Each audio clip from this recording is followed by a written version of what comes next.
Alright, hello everybody, it's me, Clock, and today we'll be playing 14 Days with You, the new Day 5 update. Yes, our Yandere, REN is back, our pink-haired, 7-foot-tall, freakishly large man, who's also like a femboy, is back, okay?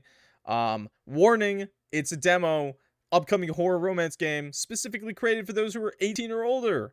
Minors are strictly prohibited from playing. This demo involves strong language, sexual content, unsettling themes, mentions of death and murder, eye-straining text, screen shakes, and is intended for mature audiences only. Themes will only get darker as more days are released. Viewer discretion is advised. Yes, I'm over 18. Yes, I did read everything. Oh my god. Did the music, like, reset? It did. It did reset. It did do that. It did do that. That's interesting. So unfortunately, with the new every update, they do basically the saves get reset. So we gotta start from the top. So YouTube, I'll be right back, because I'll be right back, I guess, at some point. I don't know when. Enable search. You don't need to know about this. We're gonna be reading smut. I don't know what to say. So don't worry about this. Skipping. Oh, this is new, isn't it? Wait, excuse me. Are you not wearing fucking pants, bro?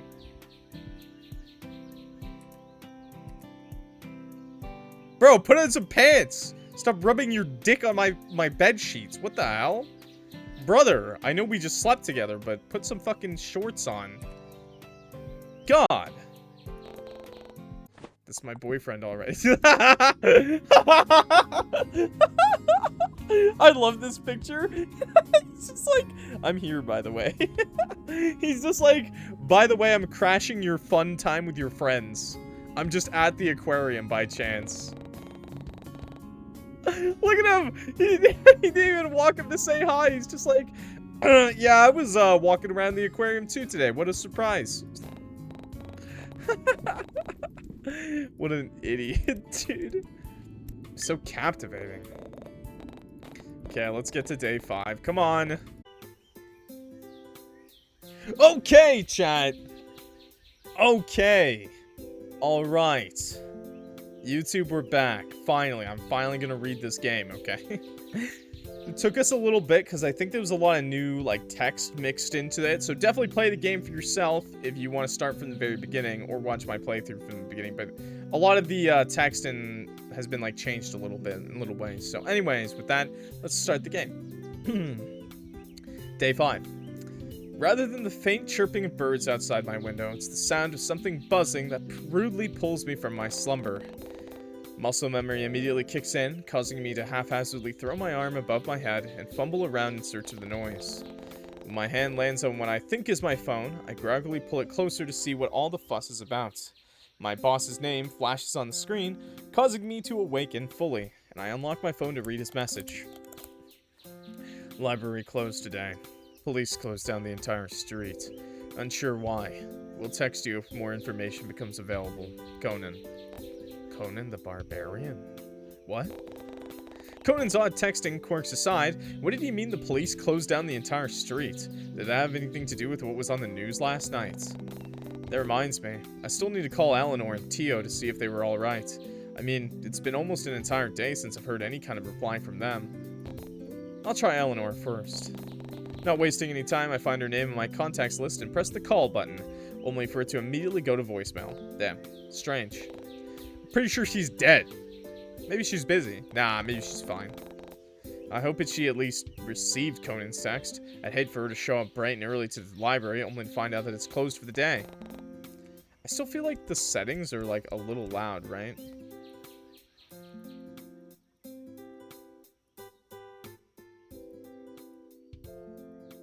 I don't know, maybe not. Speaking of texts, maybe I should send one of my own just in case. I tap up a quick response before doing the same for Tio. Maybe it's because of what happened during our double date yesterday, but I wasn't in the mood to try calling him for some reason. With that out of the way, I let out a tired sigh before haphazardly throwing my phone back onto the empty space near my bed. Wait, empty space? Wait, that reminds me. What happened to Ren? The last thing I remember from last night was us snuggled up on the couch together. Oh yeah. At that, my cheeks immediately grow warm at the thought. My butt cheeks. And without so much as thinking, I reached for my phone once more to check out the security camera app he installed. Guess it was a good purchase after all, seeing as I could use these cameras to spy on a certain pink-haired cutie, one who was hopefully still in my apartment. Looking for the app that he installed on my phone, I opened it up and navigate towards the camera in my living room. See the telltale signs of the pillows and blankets on the couch, though what catches my interest is the fact that they were neatly stacked and put away, with no Ren in sight. Curious, I switched to a different camera to find him.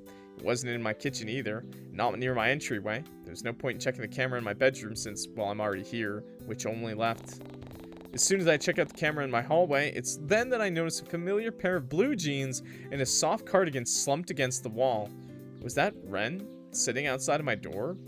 What was he doing?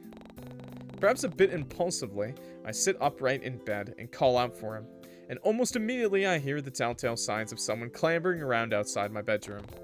Shortly followed by the faint sound of a throat clearing before a familiar patch of pink hair peeks through the gap in the door. He was having a cigarette, for sure. Ren peers in and sheepishly looks at me with a soft smile before he opens the door fully and invites himself inside. Good morning, Angel. Did you sleep well? Ren looks like he wants to say something, but instead chooses to clam up and stare at his feet. I almost want to reach out and ask him to look at me, but I hold back in favor of letting him take the initiative. Still, doesn't stop me from calling out his name. Ren? Almost immediately, Ren's head whips up as he looks at me with wide eyes.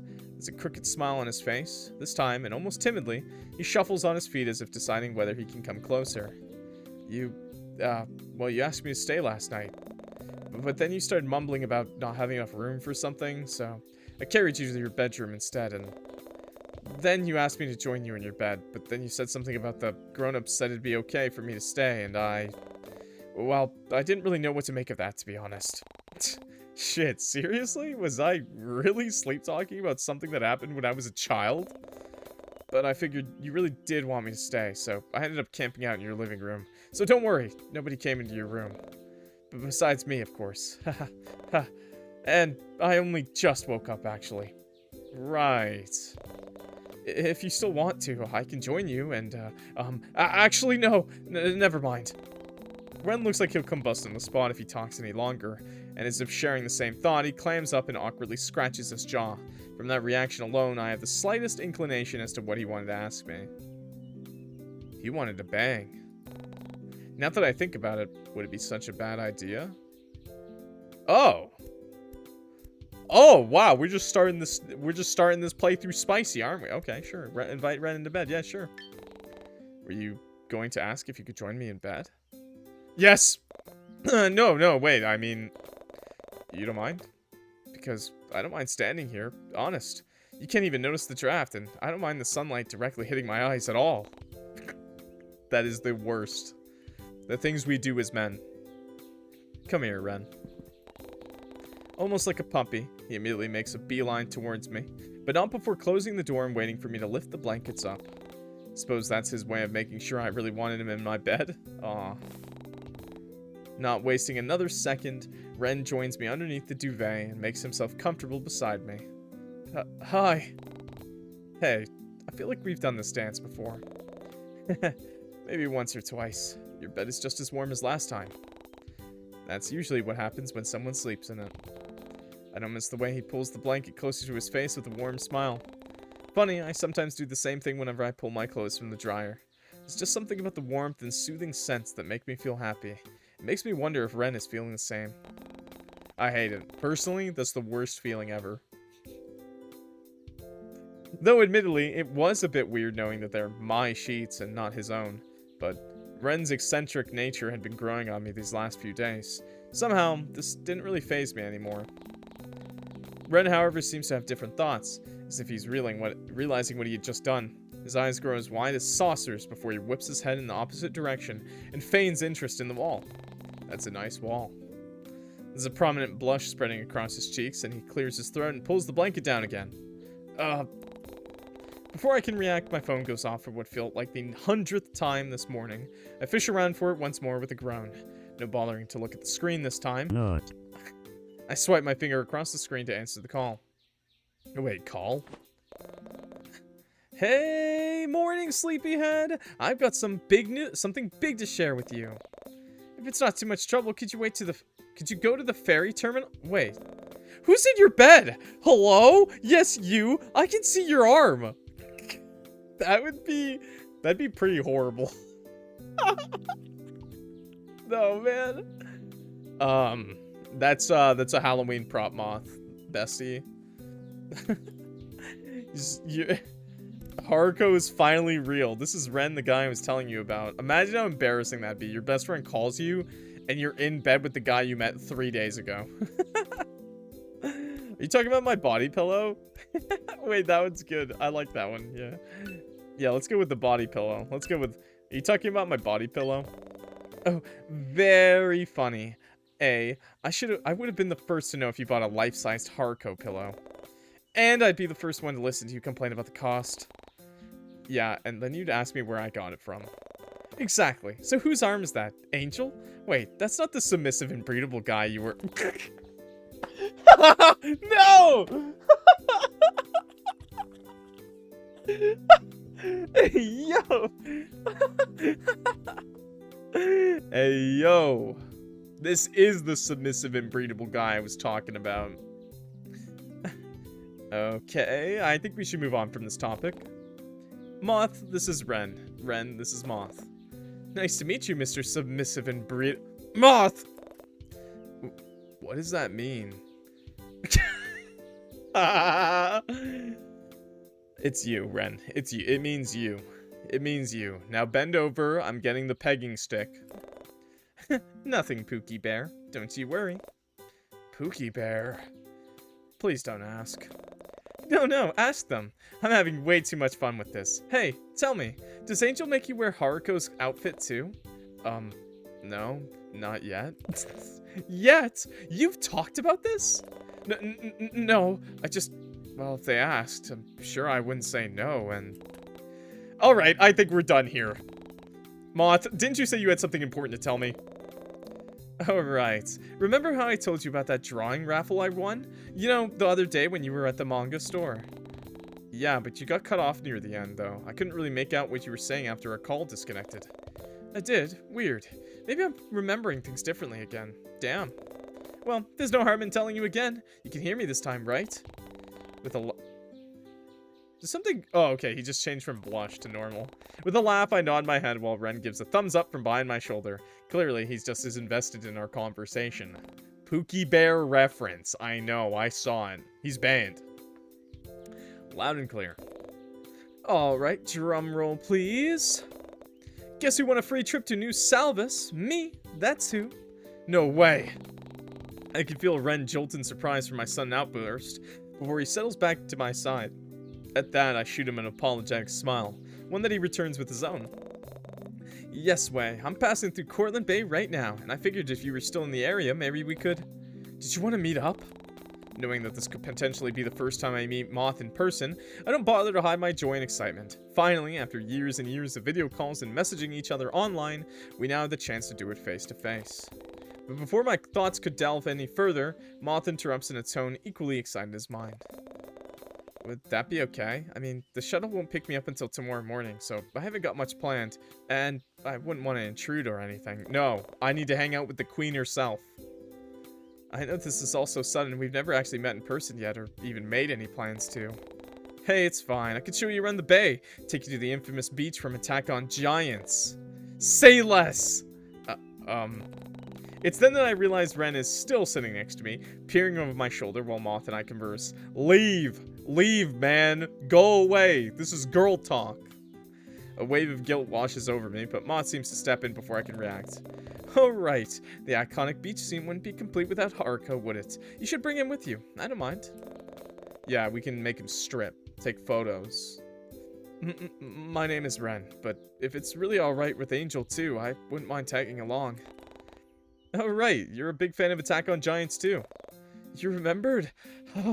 I mean, yeah! Why did you do that? I really like that anime too. So, I don't mind tagging along. If it's okay with you, of course. I'd love to have you with me. Ren almost slams his head against the headboard without quickly he straightens up. His Moth snickers at his reaction in the background. Kiss, kiss, kiss! I'll seriously hang up on you. Moth's teasing calms down the moment I send them a faux glare. Ren seems to find amusement in my words as well, given how the corners of his lips pull into the faintest of smiles. Man, who knows what you two were getting up to in bed before I called. Goodbye, don't ever call me again. Hold on.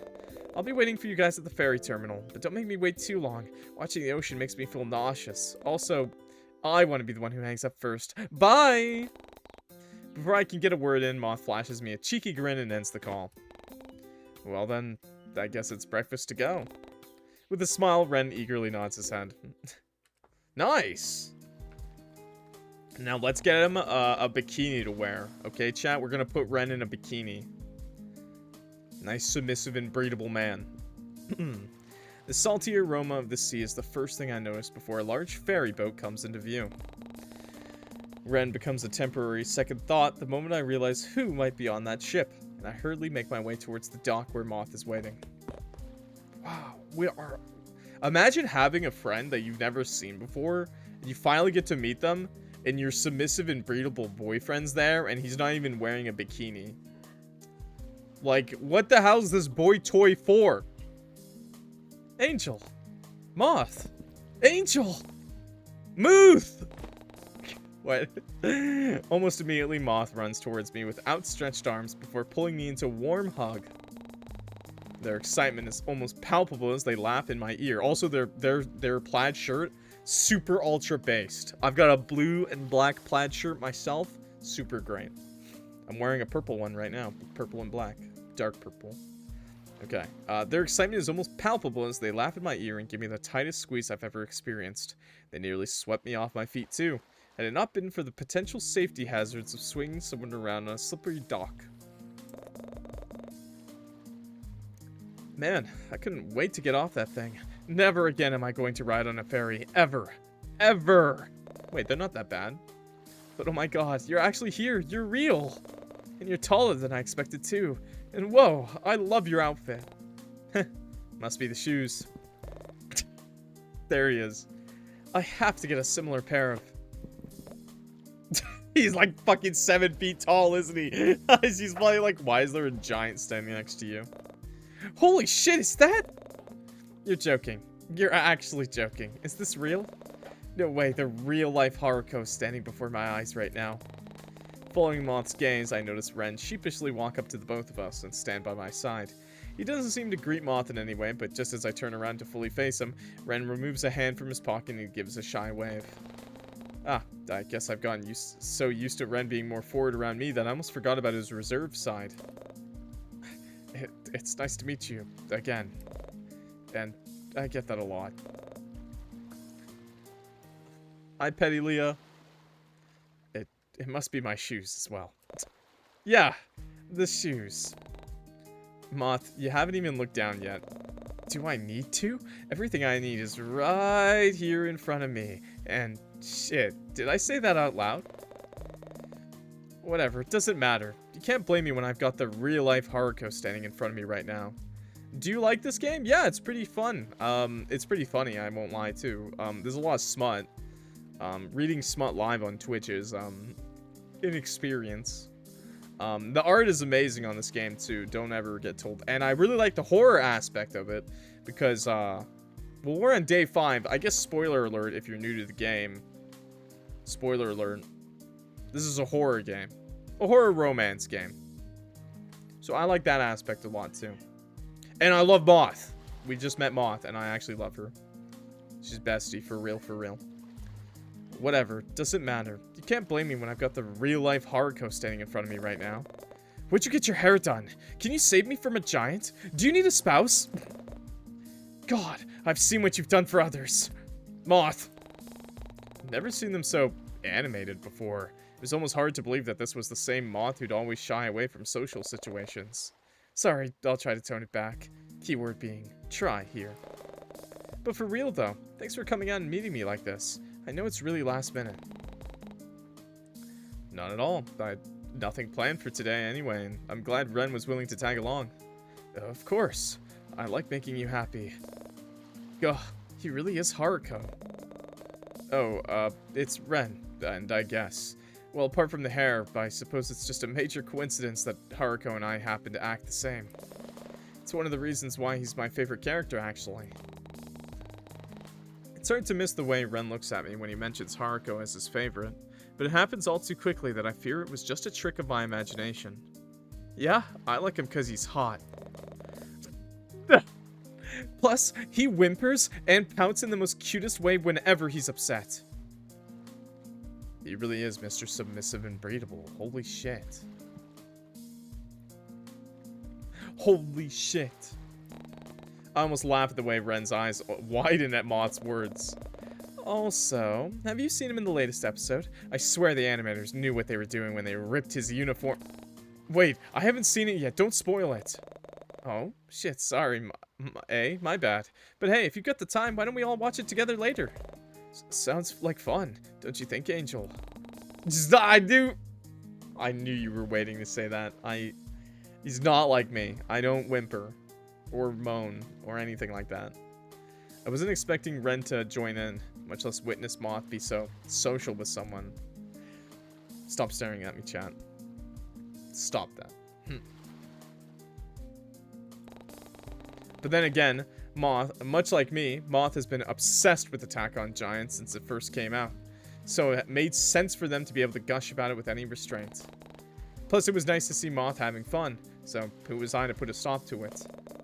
Speaking of, did I tell you the reason I'm here in the first place? Well, you know about that one anime convention being held in New Salvis? They were hosting this AOG art contest online, so naturally I joined and won. So now I get to go to the convention for free, and I get to have one-on-one time with all the voice actors. I mean, come on. I finally get the chance to talk to the voice actor for Haruko. This is like a dream come true. I wonder if I can get him to say he wants to marry me. Wait, why didn't I know about this? Yeah, now that you mention it, it is kind of strange how you never said anything to me. You must be really busy with work, huh? Work? I guess you could say that. I think we worked like one day out of these 5 days. Join the Clock's Patreon. Join Clock Patreon today! However, with everything that's been happening recently, I'm not entirely sure I can blame my distractions on my job. And I love Attack on Giants. It's weird how I never got any recommendations or ads for the convention online. Huh. So much for personalized feeds. He didn't let you see them. Well, don't worry about it too much. I'll be sure to buy you all the Haruko charms I can find. I mean, I still owe you, don't I? Besides, the convention isn't until tomorrow, and we've got an entire day to kill. Didn't you once say you wanted to show me some of the sights here? Aw, you remembered. Well, since we're all here already, why don't we start with the main beach? Oh, but you don't really like the water, do you? Maybe we can just... They don't? Yeah, though it's not really the water that gets to me, it's what's lurking beyond. Unknown creatures, ships and planes that go missing for no reason, endless depths that have yet to be explored. Yeah, nope, not for me. This is March 7th from Temu. Excuse me, my broski. Excuse me, this is the gender-bent version of March 7th? Oh, and I almost drowned as a kid. What? Unfortunately for you, you'll need to unlock my level 80 friendship to hear that one. Now, what did you say about a beach? After what happens in the latest episode, I hope I get to see Haruko's glorious butt imprint in the sand. I don't remember Attack on Titan having these very lewd moments, but okay, Eren Yeager, take your pants off. Please don't look at me when you say that. Yes, Ren, take them off. Take off the pants. The walk along the promenade is awfully quiet and has me wondering where the usual crowd of people are. Usually I'd see Jay or Tio hanging around near the food kiosks, but today, no one seemed to be around. Look, Mikey, my best friend who's extremely horny is in town right now. I never get to see her, Moth, okay? And I have a femboy, submissive and breedable right there who's ready to take his pants off for anybody. So take them off and let's start taking those pictures for my friend. It's not for me. Did something happen? Why was nobody answering their phones? Surely been over a few hours by now. Eleanor's never been one to screen a text for that long. I meant TO2 for that matter. Even if he only finds enjoyment in ghosting others. Sure is quiet today. At least we won't have to worry about fighting someone over a spot to put down our stuff. That's true. But we can't go into the ocean wearing these outfits. Here, why don't I buy some swimsuits for us? This beach apparel stand just over there. She just said she can't go in the water. Oh, you don't have to. Besides, I was mostly joking. You already know Moth doesn't like the ocean. It's fine. I won't be long. It's kind of weird. She literally just... Bro, Ren! My best friend just said she doesn't like the ocean. Before I can respond, Ren is already bounding towards the nearby stall with a slight spring in his step. Well done. It's fine. Hey, you two can swim if you want. I don't mind sitting under a palm tree or two or catching up on some webcomics. What route are you on? I don't know. I guess we're on the fucking him route, because we've been fucking him a lot. So whatever route that is, the fucking route. Are you sure? Yeah, besides, now might be a good time to try and conquer my fears. Oh, my day is great. I'm fucking some femboy that's super submissive and breedable. But how's your day, Mint? Probably just as good, right? Probably. You know, I recently watched this anime where the main protagonist gets isekai'd into an underwater city. Based? When Ren returns, he's got a bunch of bathing suits, towels, and a beach bag bundled up in his arms. He wastes no time in handing me a swimsuit, and before I can tell what's happening, he's already ushering me towards a changing stall and promising to watch the door from outside. Bro's gonna take a peek. Bro's peeping. That ain't a route. That's just the game. Oh, well. Well, then I don't know. Then I don't know. I'm going in blind. I just skipped all the way to day 5 first, and then after, we'll go for the other endings. After I finish a normal ending, I guess. A normal route. Basic bitch route.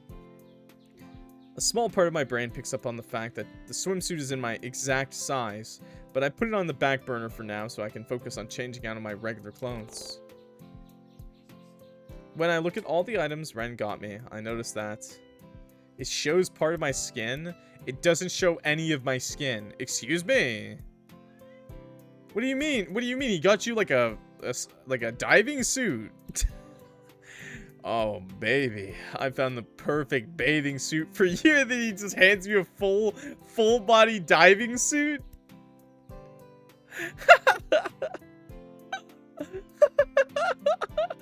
Yes, I want to look sexy in my diving suit. I want to look super hot in my diving suit. Yes, ma'am. The design on the front somewhat resembles my casual aesthetic, and it makes me wonder if that was the reason why Ren intentionally picked it out for me. He also seems to understand that I don't normally show much of my skin in public, and especially when it comes to wearing a swimsuit at the beach. That's why diving suits are perfect for me, so that nothing is exposed. Korean bathing suit? Is that what they look like? And while it was greatly appreciated, it did come across as a bit odd. I mean, how did he even know about this? Did I mention it in passing at some point? And where did he buy a diving suit so readily? Whatever. I'll make a mental note to ask him about this later. I can still hear Moth moving about in the stall next to me, along the rustling of fabric and a few expletives, so I take my time changing, but it doesn't take long before I'm fully dressed and ready to throw myself into the ocean. As if to kill time and give everyone else a few more minutes to get dressed, I stuff my regular clothes into my bag extra slowly and swing open the door.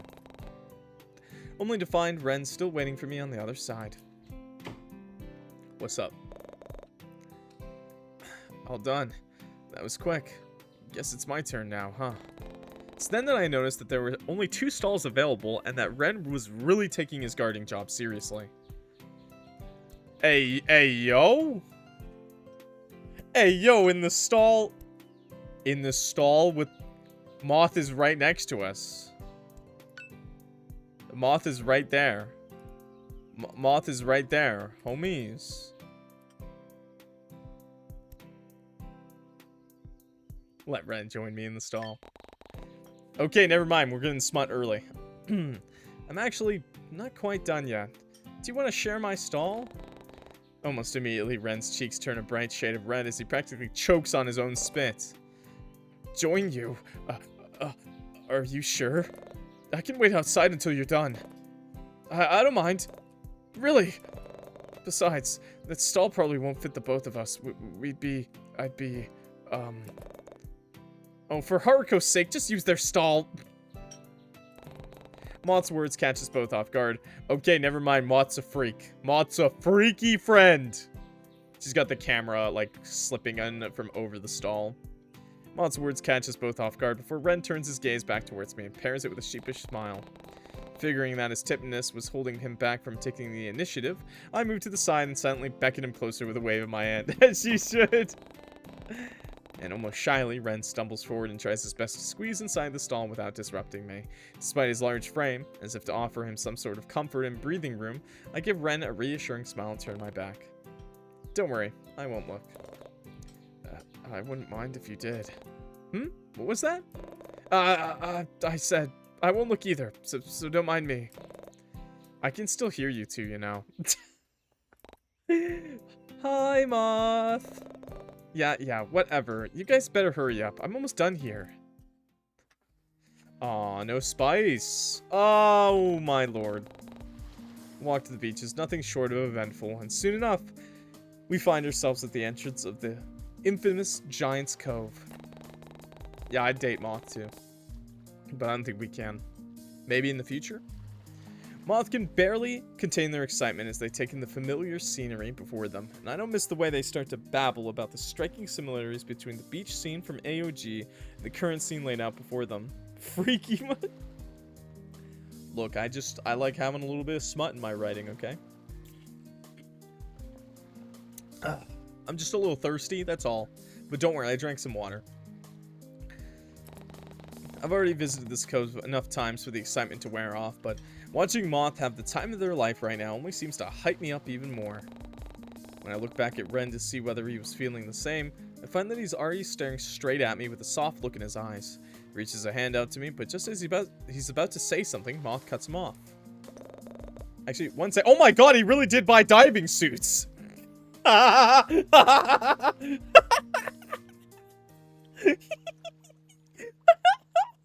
That is, I mean, I guess it makes sense for him. Yeah, it makes perfect sense for him, actually. I forgot about that. But that is hilarious. I'm not gonna lie.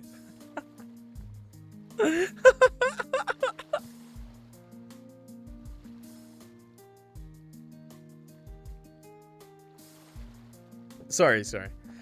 Hi, Ray Rav. Hi. Hope you're having a good day. We're playing day 5 of 14 days with you. His fingers are marked up as well. I saw that in the aquarium, or was it the aquarium? At some point, you could see that his hands were like marked, like scratched up. But then he like, do you think he wears like makeup on his hands? Because he's not wearing gloves. So is it like makeup and they come off when he's like near water or something? Like what's up with that? But he's wearing shorts. Also, I just noticed he's wearing shorts. Huh. Okay, well, all right, sure. Just interesting to see, I guess. It looks like he got Moth some shorts. God, her thighs are amazing. What the hell? Let me date Moth! Sorry, I was just looking at their thighs. He got big titties? I know! His tits rival Moth's. God damn.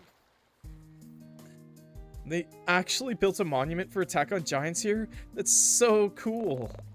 Oh, we should take a photo to commemorate. Here. In a blur, Moth excitedly shoves the phone in the Ren's hands and tugs me towards the stone statue made in Haruko's likeness. He got half his swimsuit. He cut it in half. I mean, I already know because of his neck, and I think his hand has a little bit, but he's hiding tattoos. He's hiding, like, tattoos all over him. Which is cool. This is fine, bro. I don't know why you're worried about it. I'm not against tattoos. My sister's a tattoo artist. I'm not against tattoos at all. One of their arms hooks over my shoulder to pull me closer to the side, and I can feel their smile grow the moment they press their cheek next to mine.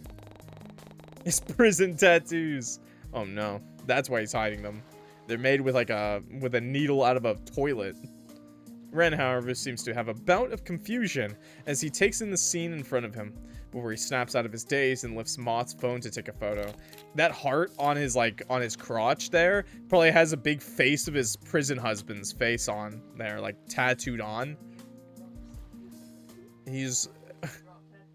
No, I don't think he has a teardrop tattoo. I don't think. Maybe he's hiding it with a little bit of makeup, too. Also, can I get a stretch check, please?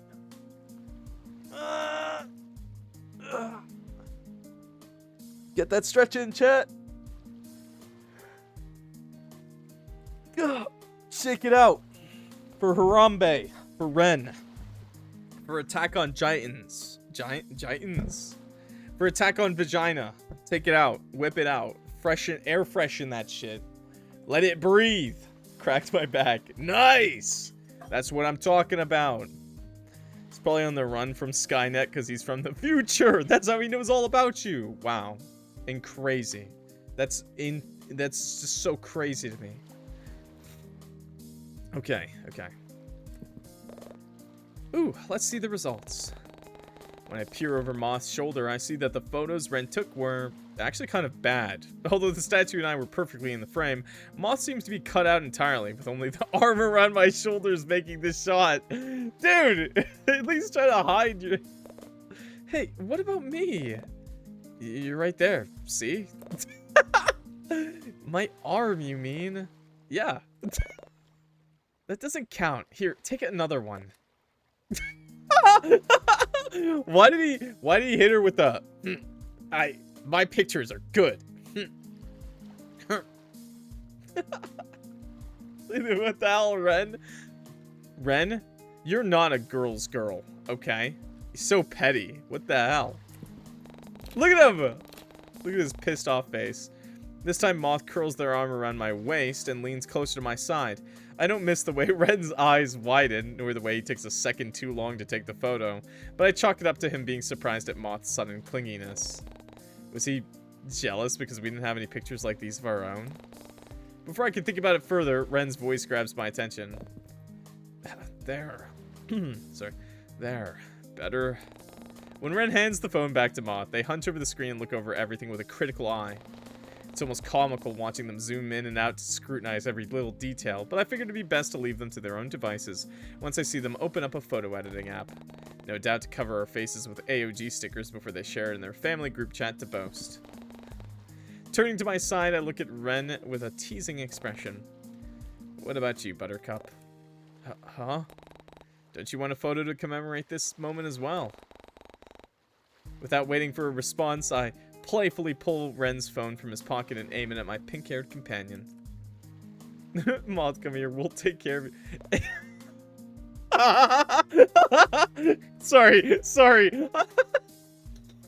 I'm sorry. I couldn't. That's going in the bank. Come on. That's going in the bank.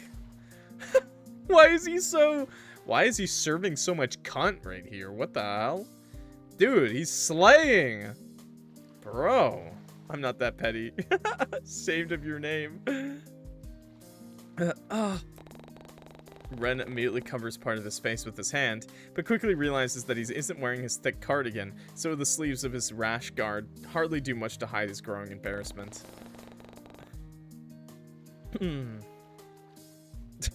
Have a good night, Mint. I hope you have a good time tomorrow, and don't die. He seems almost camera shy with the way he turns away from me with a soft blush on his cheeks, though he doesn't complain when I start to take a few pictures of my own. You'll jeopardize the mission. I didn't mean to. In fact, Ren appears to revel in all the attention I'm giving him with the way he indulges in my request with a warm smile. Finally, a sudden surge of confidence, I reach out my hand expectantly and honka his booba. And gesture for Ren to place his cheek against it. Yeah, that, yeah. He wastes no time in leaning down, pressing his face against my hand, and nuzzling into my touch. Ren almost looks like a cute puppy like this, and I find myself taking a few more pictures to savor the tender moment. Though admittedly, the eye contact he's giving the camera feels a bit intimate, but I brush it aside for the sake of my rapid heartbeat. Snap. If I send these to you, will you make it your lock screen? No! Ren, can you come here for a second? I need you to compare hairstyles with the statue. My brother thinks Haruko's hair isn't fluffy enough, but... Well, I stifle my laughter at Ren's confused look as Moth continues to rant while they tug him towards the Haruko statue. I look away the moment they ask him to start posing, and it's then that I realize I still have his phone in my hands.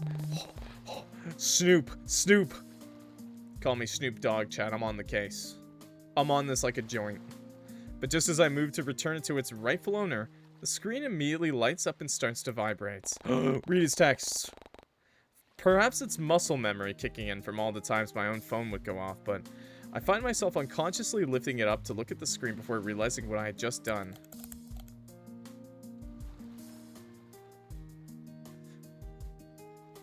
Okay, wait. I'm reading Mint's message. What the hell? A whale costume, Freddy? He's a silly, goofy guy, and he's scary. If your professor wore, if your principal wore a whale costume, I feel that's hard to be scary. I'm guessing you're the reason it's placated again. Also, gross, dude. Don't tell me you went back and fished out his... Shit, what exactly are you doing right now, Angel? You shouldn't be reading through someone else's private notifications like this. And yet, I couldn't help but feel... I feel weirded out. Ask Ren to leave us alone. I feel fine. Hang out with Ren a little longer. Yes. I feel fine. Weirded out. Do you want me to kick Ren out now? Do you want me to kick him out now? Because it seems he's skipping work for this, by the way. That's his boss. That's his boss going like, what the frick? It's fine. It's fine. We'll come back to this one. We'll come back to this. Mrs. is like, human, where are you? What was I thinking? Reading private messages like this. Ren didn't deserve to have his privacy disregarded like this. With a resolute nod, I make my way towards the group and call for Ren's attention. I mean, I don't like him, but let's just hang out with him. Yeah, I hate this fucking guy. I hate this fucking guy. When is he gonna pull his pants down? Pull him off! Angel, sorry. Do you want to take more photos too? Here, I'll move out of the way. Actually, I was thinking about heading to the manga store to check out some of the new merch. Do you want to join us? Oh, and here's your phone. That sounds like a good idea. Here, I'll go get our bags while you finish taking your photos. Let me know when you're ready to go. Almost like a puppy, Ren bounds off towards our belongings and starts to pack them up with a blissful smile on his face. Man, he really is just like Haruko. Gah, I want him to turn into a sticky hand just so I can repeatedly throw him against a wall over and over again. Your levels of cuteness aggression genuinely terrify me sometimes. I love those rubber hands you like slap against the walls.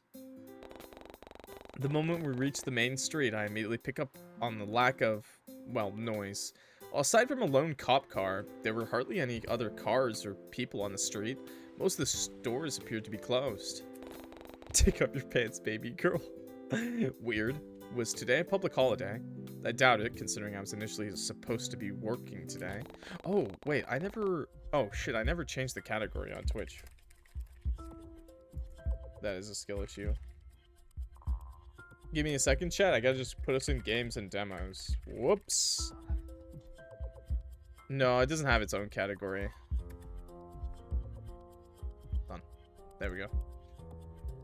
No, 14 Days With You doesn't have a category on Twitch. We're just games and demos.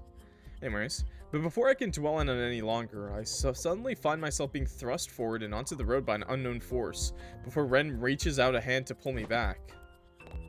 Ah! Once the initial shock wears off and I gather my bearings, I whip my head around to figure out what or who tried to push me. But it proves difficult with Ren's large frame blocking my view, so I remove his hand from my shoulder and sidestep around him. Who the hell is that?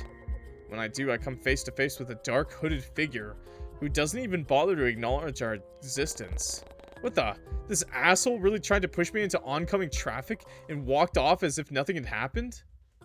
Wait, is this the killer? Was this the person Violet was talking about?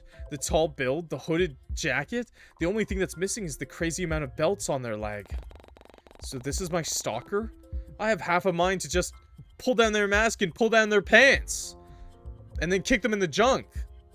and hoodie to expose their identity, but I didn't want to cause a scene or make matters worse.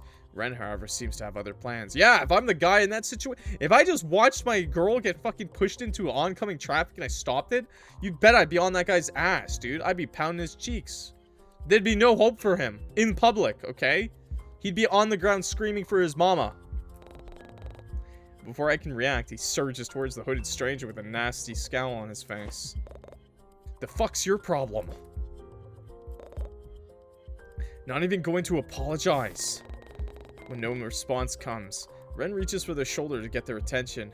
All it does is cause them to turn around slightly, before they shrug it off and break into a sprint. Oh, that's suspicious as all hell, bud. Oh, hell nah. Nah, I wouldn't even have let go of his shoulder. I would have gripped him, and he tried running, he'd fall backwards onto the ground. Everything happens in a blur. Just as a smudge of black fades from my view, Ren's pink hair replaces it as he gently grips my arms to ground me. Are you alright? Did they hurt you? Concern and worry couldn't even begin to describe the range of emotions present on his face. Ren appears even closer when I don't respond to his questioning, and in that moment, I find myself too stunned to speak. Oh, thank you. Nice. Coffee. Oh my god, that's hot. Okay, never mind. I'm gonna wait to drink my coffee. Okay. Thank you. I find myself too stunned to speak. All of my attention goes towards the warmth radiating from his sudden closeness and the soft blue eyes peering into mine with so much worry. I can feel Ren's fingers press deeper into my shoulders, not enough to hurt me, but present enough to anchor me, as he pulls me even closer towards his chest. I feel safe being surrounded by his concerned presence.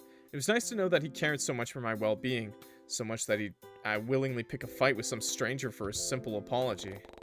But the moment only lasts for so long before I realize that he's trying to get me to respond. Angel, what's wrong? You okay, eh? Do you know them or something? No, and I'm fine. They scared me is all. This has never happened to me before. You sure you're fine? You're still shaking. Want to sit down? Should I call the cops or something? I can barely hear Moth's words over the rapid sounds of my heart beating and the ringing in my ears. Wasn't able to see that person's face because of their mask, but their scent. I could recognize that smell anywhere. Stinky. It was something unmistakably earthy and muddy. It felt oddly familiar in some way. Before I can let my thoughts travel any further, I notice my friends are still staring at me with concerned looks. Not wanting them to worry, I mask my fear with a determined glint in my eye and try to ease the mood. Maybe we should head home instead. Thank you, chap, for sniffing. I'm gonna need you to get it on that guy's ass. Sure, but are you sure you're alright? You still seem a bit dazed, Angel. Yeah, I'm fine. We should probably get off the street, though. I suppose peak hours is starting soon. That might explain why they're in such a rush. Still, it wouldn't hurt to apologize for bumping into someone. Sewage? Ew! You think he was in the sewers? Well, whatever. You said you wanted to head home? They did. So, where did you want to go, Angel? If you like, we can go to my apartment. It's not far from here. But you already know that, don't you? Or we can go back to your place if you prefer. Whose place is better here, actually? Who's better? My place. I guess we should go to my place, right? Huh. I'm trying to think. If we go to his place, Chad, do you think we can snoop more on his stuff? Yeah, is my friend gonna be there? Ren's place is fancy. That's what I was thinking too. He's rich. Oh, that's good coffee though. Burned my tongue hot though. Yummy. Okay. Ren's place? Let's go to Ren's place. You should snoop more. Yeah, that's what I was thinking. Okay. Somehow I felt a lot more comfortable going back to Ren's apartment instead of my own.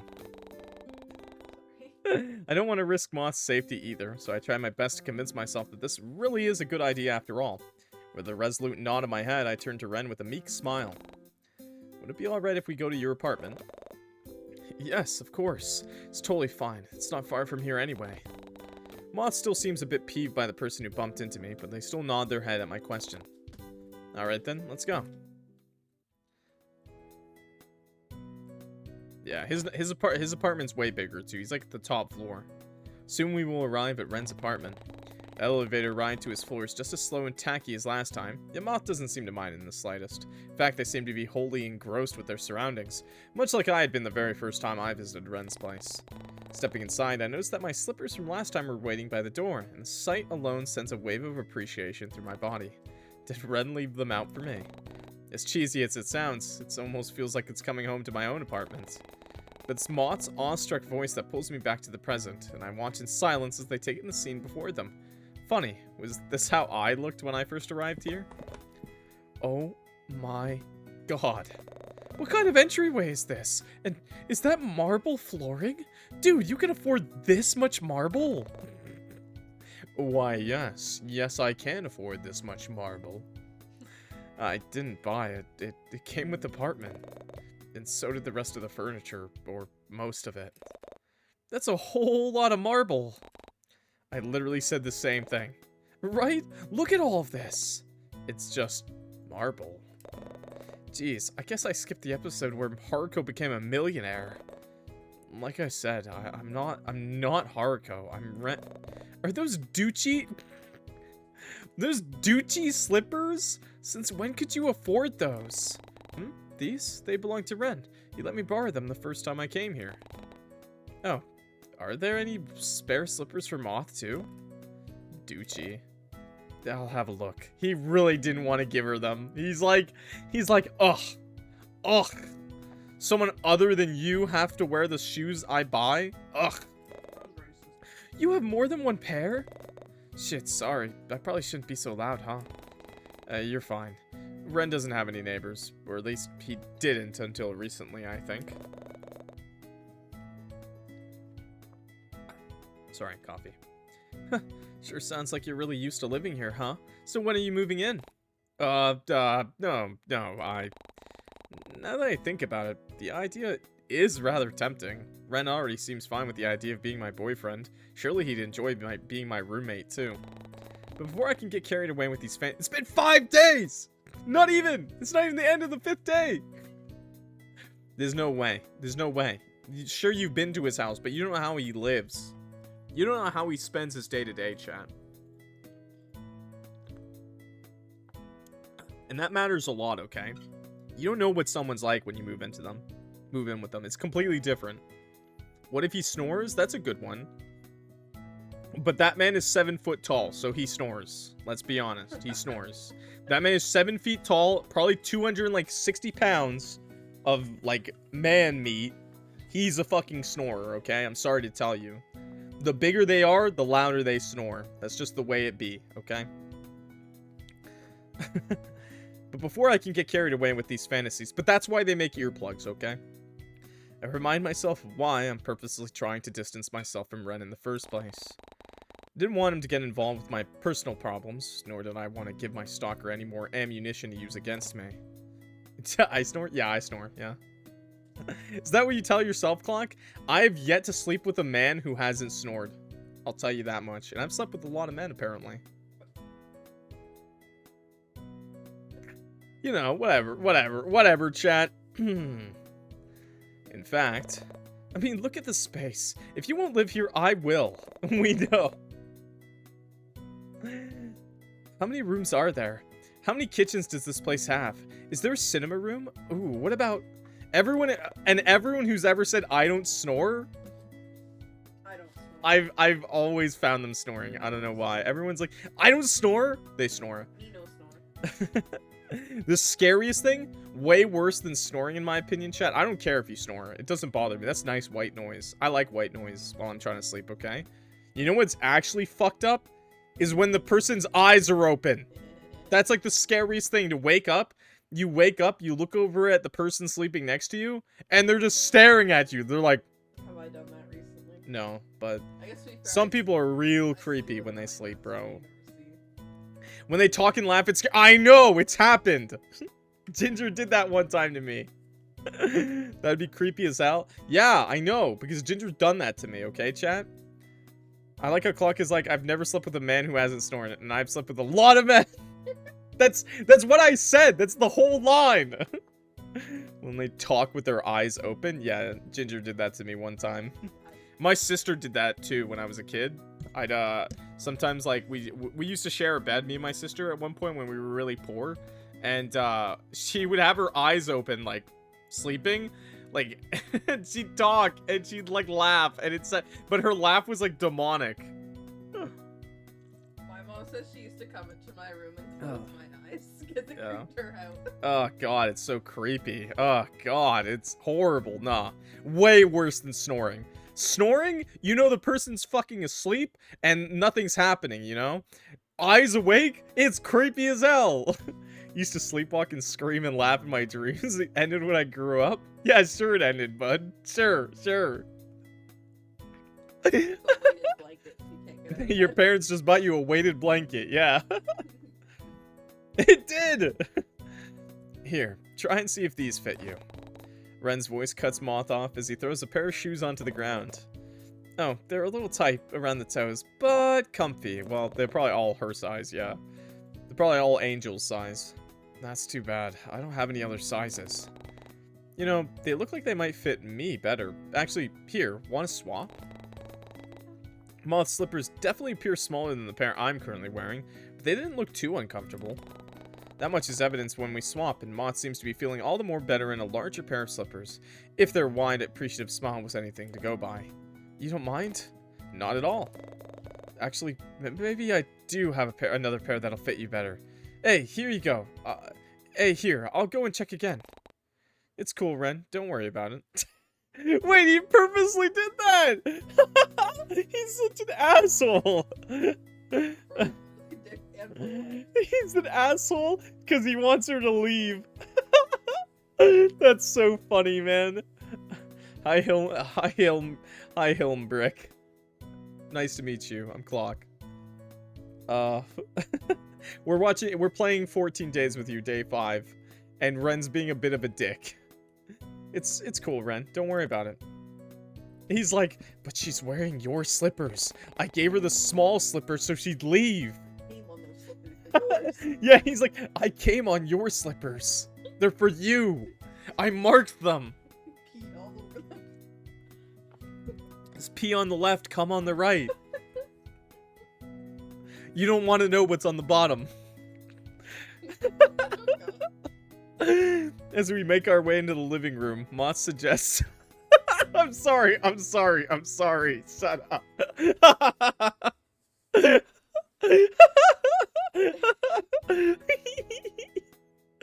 I know you're laughing. Yo, our boy is freaky, okay? You gotta live with that, chat. As we make our way into the living room, Moth suggests ordering takeout so that we can eat while catching up on the recent episodes of Attack on Giant. It's almost comedic watching Ren and Moth huddle over a phone to look through the menu, and I nearly end up letting a laugh slip through when they start bickering over the meal deals not actually being that good of a deal. You know what I just realized? So earlier she talked about her ass cheek, or Haruko's ass cheeks in the sand from Attack on Giant, and this whole time I thought this was a parody on Attack on Titan, but I think this is just, we're fans of a porn parody of Attack on Titan. Like this is just a porn parody. Attack on Titan. Crazy. This is Attack on Titan parody porn parody. What the hell? Yeah. Attack on Giant Cock. I was about to say, Eren Yeager does not look like a fucking submissive Yeah, I don't remember femboy. Eren Yeager ever looking like a submissive and breedable femboy. So it's odd. It's a bit odd that in their version he is. So it really is just watching a hentai version. It's almost comedic watching Ren and Moth huddle over a phone to look through the... Okay, wait, I read that. Whoops. Leaving the two of them to their own devices, I plop onto the couch with a sigh and absent-mindedly clutch one of the throw pillows. Odd. I swear I have the exact same cushions on my couch back at home. Did Ren and I always have the same taste in decor? And since when did Ren start decorating his apartment? Last I checked, everything in here came pre-furnished. Tacky decor and all. Joke's on you, that is your throw pillow. Before I can get too deep in my thoughts, Moth and Ren join me on the couch once more to fill me in on what they ordered, and what they got for me as well. Moth seems all too happy to talk about the fried rice dish they ordered. Shrimp fried rice? Before rambling on about how how most fast food joints never actually usually have it in stock, all while Ren gets his television set up for us. What do you mean fast food places don't have fried rice? That's like standard at all Chinese places. What? To be fair, we're in Australia, and I don't really... I'm lucky, chat. I live in Canada. I can have, like, any cuisine I want in minutes. Like, okay, maybe not minutes, but, like, I can find a restaurant in minutes, I should say. Like, where I live. So, I'm pretty lucky. In other countries, you know, I feel like stuff like that is very rare. The next thing I know, we're almost 2 episodes deep until our food arrives. It takes another 3 more before we're all finished with our meals, and soon enough, Moth is relaxing on the floor with a bunch of pillows surrounding them while Ren and I remain on the couch. Yeah, Chinese food, yeah.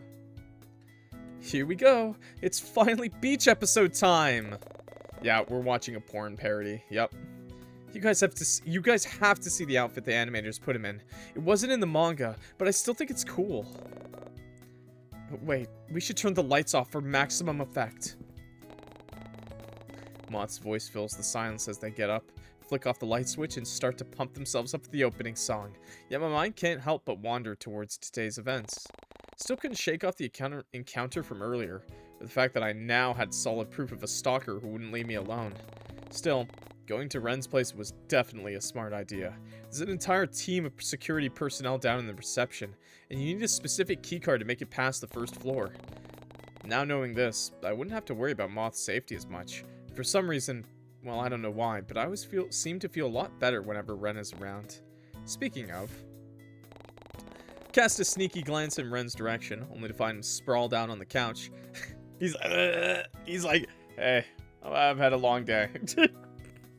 He's like arms out, fucking splayed out. He's like, it's been a long day, okay? I saved your life. I almost watched you die. I guess, okay. He's offered to share his blanket earlier, after I offered mine to Moth. I couldn't help but notice how much of it he'd given to me. In fact, only half of his leg was covered. And with the winter right around the corner, I was worried he was too shy to admit that he was feeling cold. Too shy? More like too manly. Trust me, chat. It's like when you lay in bed with a girl and she's like, yeah, I don't hog the sheets, and you're like, yeah, babe, you don't. And then meanwhile, you've got like one toe covered in blanket and they've got the whole thing wrapped around them burrito style. And you're just like, yeah, I'm good. My toe's pretty warm, I think. Without thinking, I lean over and gently drape a portion of the blanket across Ren's lap in an attempt to offer him some warmth. But as I do, my hand inadvertently brushes against the back of his, and it's then that I notice just how cold his skin feels. Surge of concern washes over me, now, by the way, now. And I have half a mind to reach out to grasp his hands in my own, but Ren's immediate reaction keeps me rooted in place. Almost unashamedly, his gaze shifts towards me before he sends me a curious look, and when he finally speaks, his voice is barely above a whisper, almost getting drowned out by the noise coming from the television. It's okay, Angel. You can have it. I'm not the one with frozen hands. I'm a smoker, don't worry. What kind of person would I be if I let my boyfriend's hands go cold? An average girlfriend. Not giving Ren any time to respond, I reach out and gently cup his freezing hands in my own. But your hands are cold too. Ren, shh! Shut the hell up, the beach scene's coming. We both glance in Moth's direction for any signs of disruptions, but they seem far too engrossed with whatever is happening on the television to fully turn around. You're cold. I should have noticed earlier. Here, I'll go turn up the heater. No, it's okay. Here, why don't we... I'm gonna hit us with a save right here. And then we're gonna snuggle up, I think. Snuggle up together, ask to change the temperature, take back the blanket, tell Ren that you're fine. Let's snuggle up together. Eleanor once told me it's more efficient to stay warm by sharing body heat. Why don't we sit a bit closer? Closer? Take the blanket. Now? You're telling me now? Why did you say it like that? Why? What did I say it like? Let's snuggle up.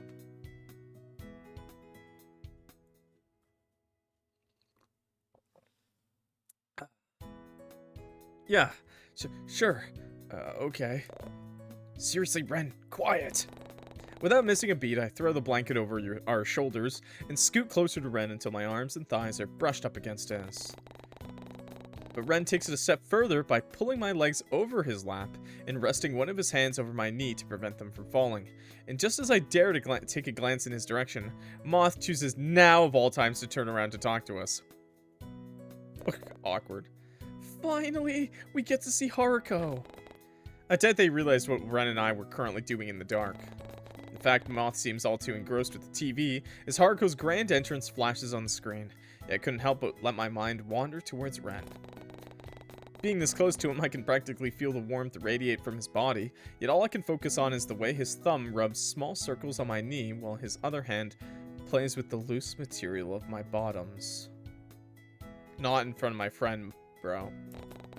Almost daringly, I sneak a glance in his direction, only to find him staring at me with a gentle expression in return. I thought you wanted to watch the beach episode. I am. TV is that way. With a teasing smile, Ren points towards the television. The look in his eyes practically challenges me to look away. Okay, here we go. We're going to the beach now. There on the television in all its glory is the iconic Giant's Grove we visited earlier today, and Moth can barely contain their excitement. Oh my god, look! There's that massive rock arc we saw. Damn, they really did take a whole lot of inspiration from Cortland Bay. They're not shy with the way they languidly flop over the carpets and pull one of the cushions to their chest to get more comfortable. But the moment is fleeting as Haruko soon appears on the screen in a magical pink flurry. Almost instantly, Moth rolls onto their stomach instead, kicking their legs and practically melting over the sight of Haruko in a swimsuit. His muscles, look! Ugh, I yearn to lick the crevices of his... Okay. Suppressing a laugh, I glance at Ren, who seems to be sporting a worried, yet just as flushed look on his features. Here I thought your fondness for Haruko was unmatched. Those are some big words coming from someone who's rocking the same hairstyle as him. Chat? Are you really that down bad? What? What does that mean? Hey, what are you two whispering about over there? Oh my god! Okay, I guess we're doing it right next to our friend. We're gonna give him one of these. Whip it out, brother. Whip it out. Call me Harambe. Call me Harambe and whip it out for me. Joke's on you, Moth's into that? I think she will be into anything Haruko does. Okay, well. We're just wondering if Haruko's outfit is going to...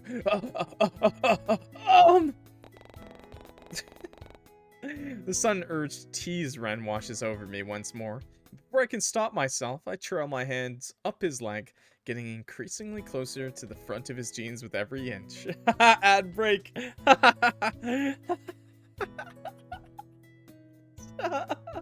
Well, YouTube, Twitch got ads.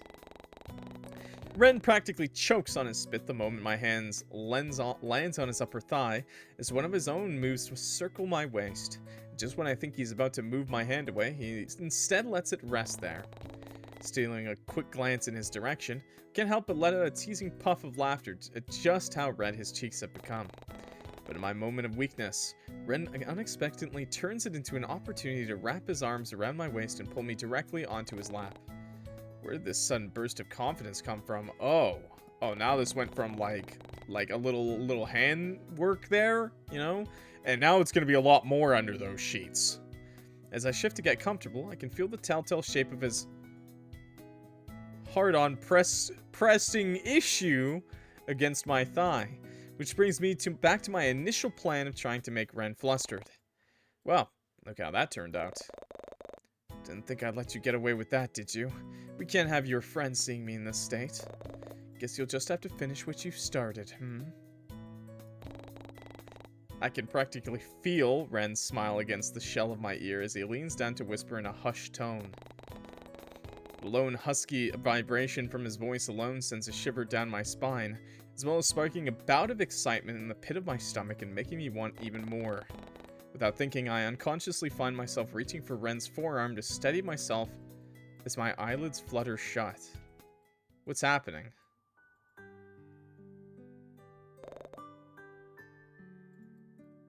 Think I've got something in mind. His voice startles me, and just as I'm about to respond, the thrilling sensation of Ren's hands gliding down my sides halts my train of thoughts. Cool, trains. His touch alone is both addictive and electrifying, and the selfish parts of my mind keep screaming out for more. He's just touching her sides, right? Like, it's just like I attempted to do earlier. I feel Ren's fingers inch closer and closer towards my core before they stop right at the opening of my bottoms, almost as if to tease me. Oh. Okay, he's gonna stop, right? I can feel him lean even closer now, till all my senses are taken over by Ren. Is this okay? Almost enthusiastically, I give him my consent by eagerly nodding my head, all while feeling my face heat up as I shamelessly guide his hand close to where I need him the most. Your hands, right? To your hands. To your knees, maybe? Is that what you're talking about? And without missing a beat, Ren responds with just as much enthusiasm as me, deftly undoing the constraints of my bottoms, before slipping his hand into my... I have to stifle a moan when I feel this foreign sensation of his fingers running across my... Oh. And the next thing I know, he's pushing one of them inside...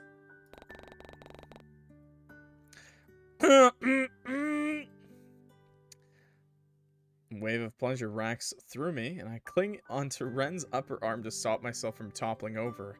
What happens if you play as a dude? Feeling good. You're practically leaking all over me, Angel. Can you stop peeing on my hands? I don't think he's peeing though. Yeah, I bet he'd stroke the schlong. What the hell? How is Moth not noticing any of this? She's really stupid. Or she notices and she's into it. How is Moth not noticing any of this? You should play as a guy to find out. I'm sorry. I'll tickle your ball. He's tickling balls. That's more likely what he'd do, honestly. Doing all this in front of Moth is crazy. It is. I could feel the way you keep clenching down. Is that your body asking for more? At that, Ren... Okay, and then he's pumping. Okay. So greedy. Moth is just like, can you guys shut the fuck up? I'm watching Attack on Giants. You guys fucking are so loud. Yeah, you would hear this DJing, okay? There's an unmistakable tinge of mirth in Ren's voice, indicating that he's clearly having the time of his life teasing me like this. Oh, don't tell me you're still unsatisfied, even with 3 fingers inside. Guess I'll have to do something about this, huh? Need something bigger, right? Before I can respond...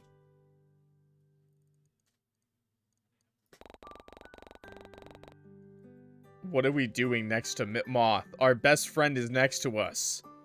Don't do this, by the way. For the record, get your exhibitionist ass to the bedroom, okay? Just tell Moth to leave. Perhaps it's why I'm so thankful for the privacy of the blanket around us provides. Or for the fact that it easily muffles all the loot. No, it's not. It's not muffling anything. It's not muffling shit, okay? Put it in a blanket yourself and just sound check that shit. It does not. Nah, you hear that. You're hearing a little slick, you know? Nah, you're definitely hearing that, okay? Gonna go elbow deep. Oh god. Well, 3 fingers weren't good enough for this deep dish pussy, so I don't know what to say. Like, Fisted. that's not that bad, but apparently not enough. So we're definitely going at least full fist. He's gonna have to get that arm tattoo around his arm. You know, the one that guys get sometimes to show how far they went? Perhaps that's why I'm so thankful for the... Okay. But still, I can't seem to comprehend how Moth still hasn't picked up on what we're doing yet. Not that I have much time to dwell on that thought, however, as I soon feel the... I'm not reading that for you. I'm sorry, you're gonna have to read that yourself, you illiterate fucks. Shh. I know that part's so good with Haruko. As if to soothe me, Ren places a gentle kiss against my cheek. I don't like this. I don't like this. I don't like this. Why did I pick the woman? I thought it would be more easier to separate myself. But the chaste action seems a stark contrast to what he's currently doing underneath the blanket, which was to guide my hips lower and lower until I'm sinking down on the length. What the hell, man? Someone at work has one of those. This is an all too familiar burning. Are you serious? You know, I think it also can mean the loss of a loved one, which makes it extremely awkward when you're talking to a guy and you're like, man, so you really reached that far up, huh? And then they're like, my grandma died. Damn, you did that to your grandma. No, I don't know. They usually say it has something to do with like deaths otherwise. This is an all too familiar burning sensation. Stretching out. Yeah, let's get a stretch check, you know. It's almost like a lifetime passes before he's fully sheathed. Oh, God. That is quite the descriptor. But just as I try to move, his hands hold me down and prevent me from squirming. Oh God. Oh no. That's the joke I made. That's what he did to his grandma. What was he? Why didn't Ren want me to move? Was he still feeling sensitive? Uh-oh. You're not allowed to move yet. Consider this your punishment for all the teasing you did earlier. Oh. Ren, you can't be serious. Never been more serious in my entire life. In fact, maybe I should just stay like this for a little while longer. You wouldn't mind, right? I want to move. Ren's hands remain firmly around my waist as he casually... I'm not gonna say any of those words. His hand doesn't stay idle for long either, as it eventually travels down... Okay. Okay, oh, moaning. Okay. We're finally feeling embarrassed, huh? Finally feeling embarrassed. Our best friend is sitting next to us. Okay.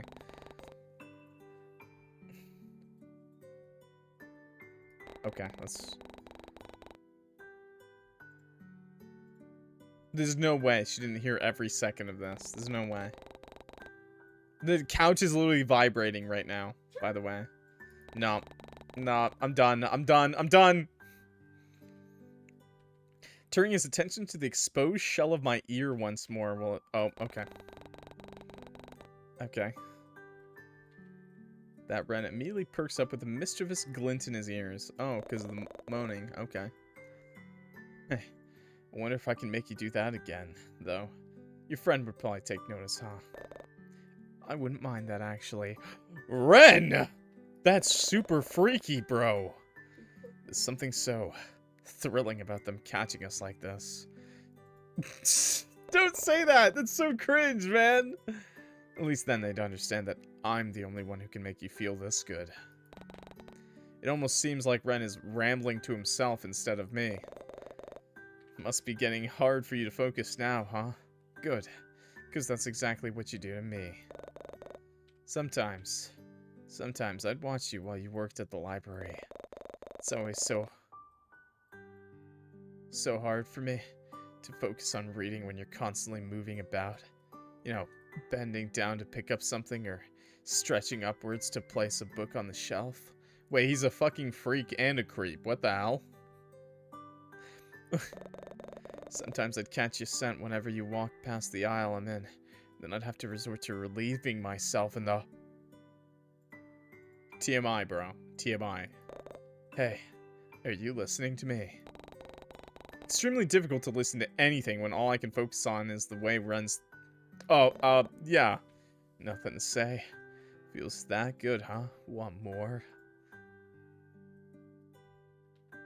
Why are you telling me you were coming in my library? Please, just shut up. Just shut up. Just shut up, bro. That alone seems to do the trick as Ren moves one of his hands to my... Oh, okay. He's just playing with one of those,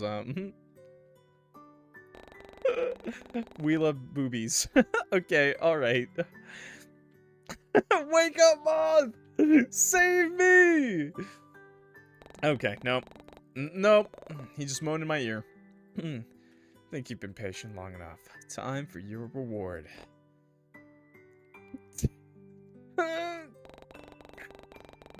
Oh, okay. No, okay. We can't read that. Okay. It's on a different level. This is on a different level. Oh my lord. You should download this yourself, YouTube. Yeah, we're not gonna get caught. Yeah. You want Moth to turn around and catch us in the act. I wonder if... I think they'd want photos of Haruko doing something indecent like this. I knew I would. Seems fair, don't you think, Angel? I mean, you have all those photos of me at the beach. Shouldn't I have taken photos of you like this? Spread out and bouncing like your life depends on it. Yeah, okay, Moth. Just kidding. Besides, photos can't compare to having the real deal right in front of me.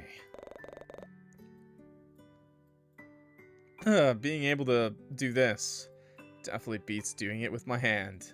Get it? Beating off with his hand? Same for you, right? Do you like doing it with me the most? You know you can come to me anytime.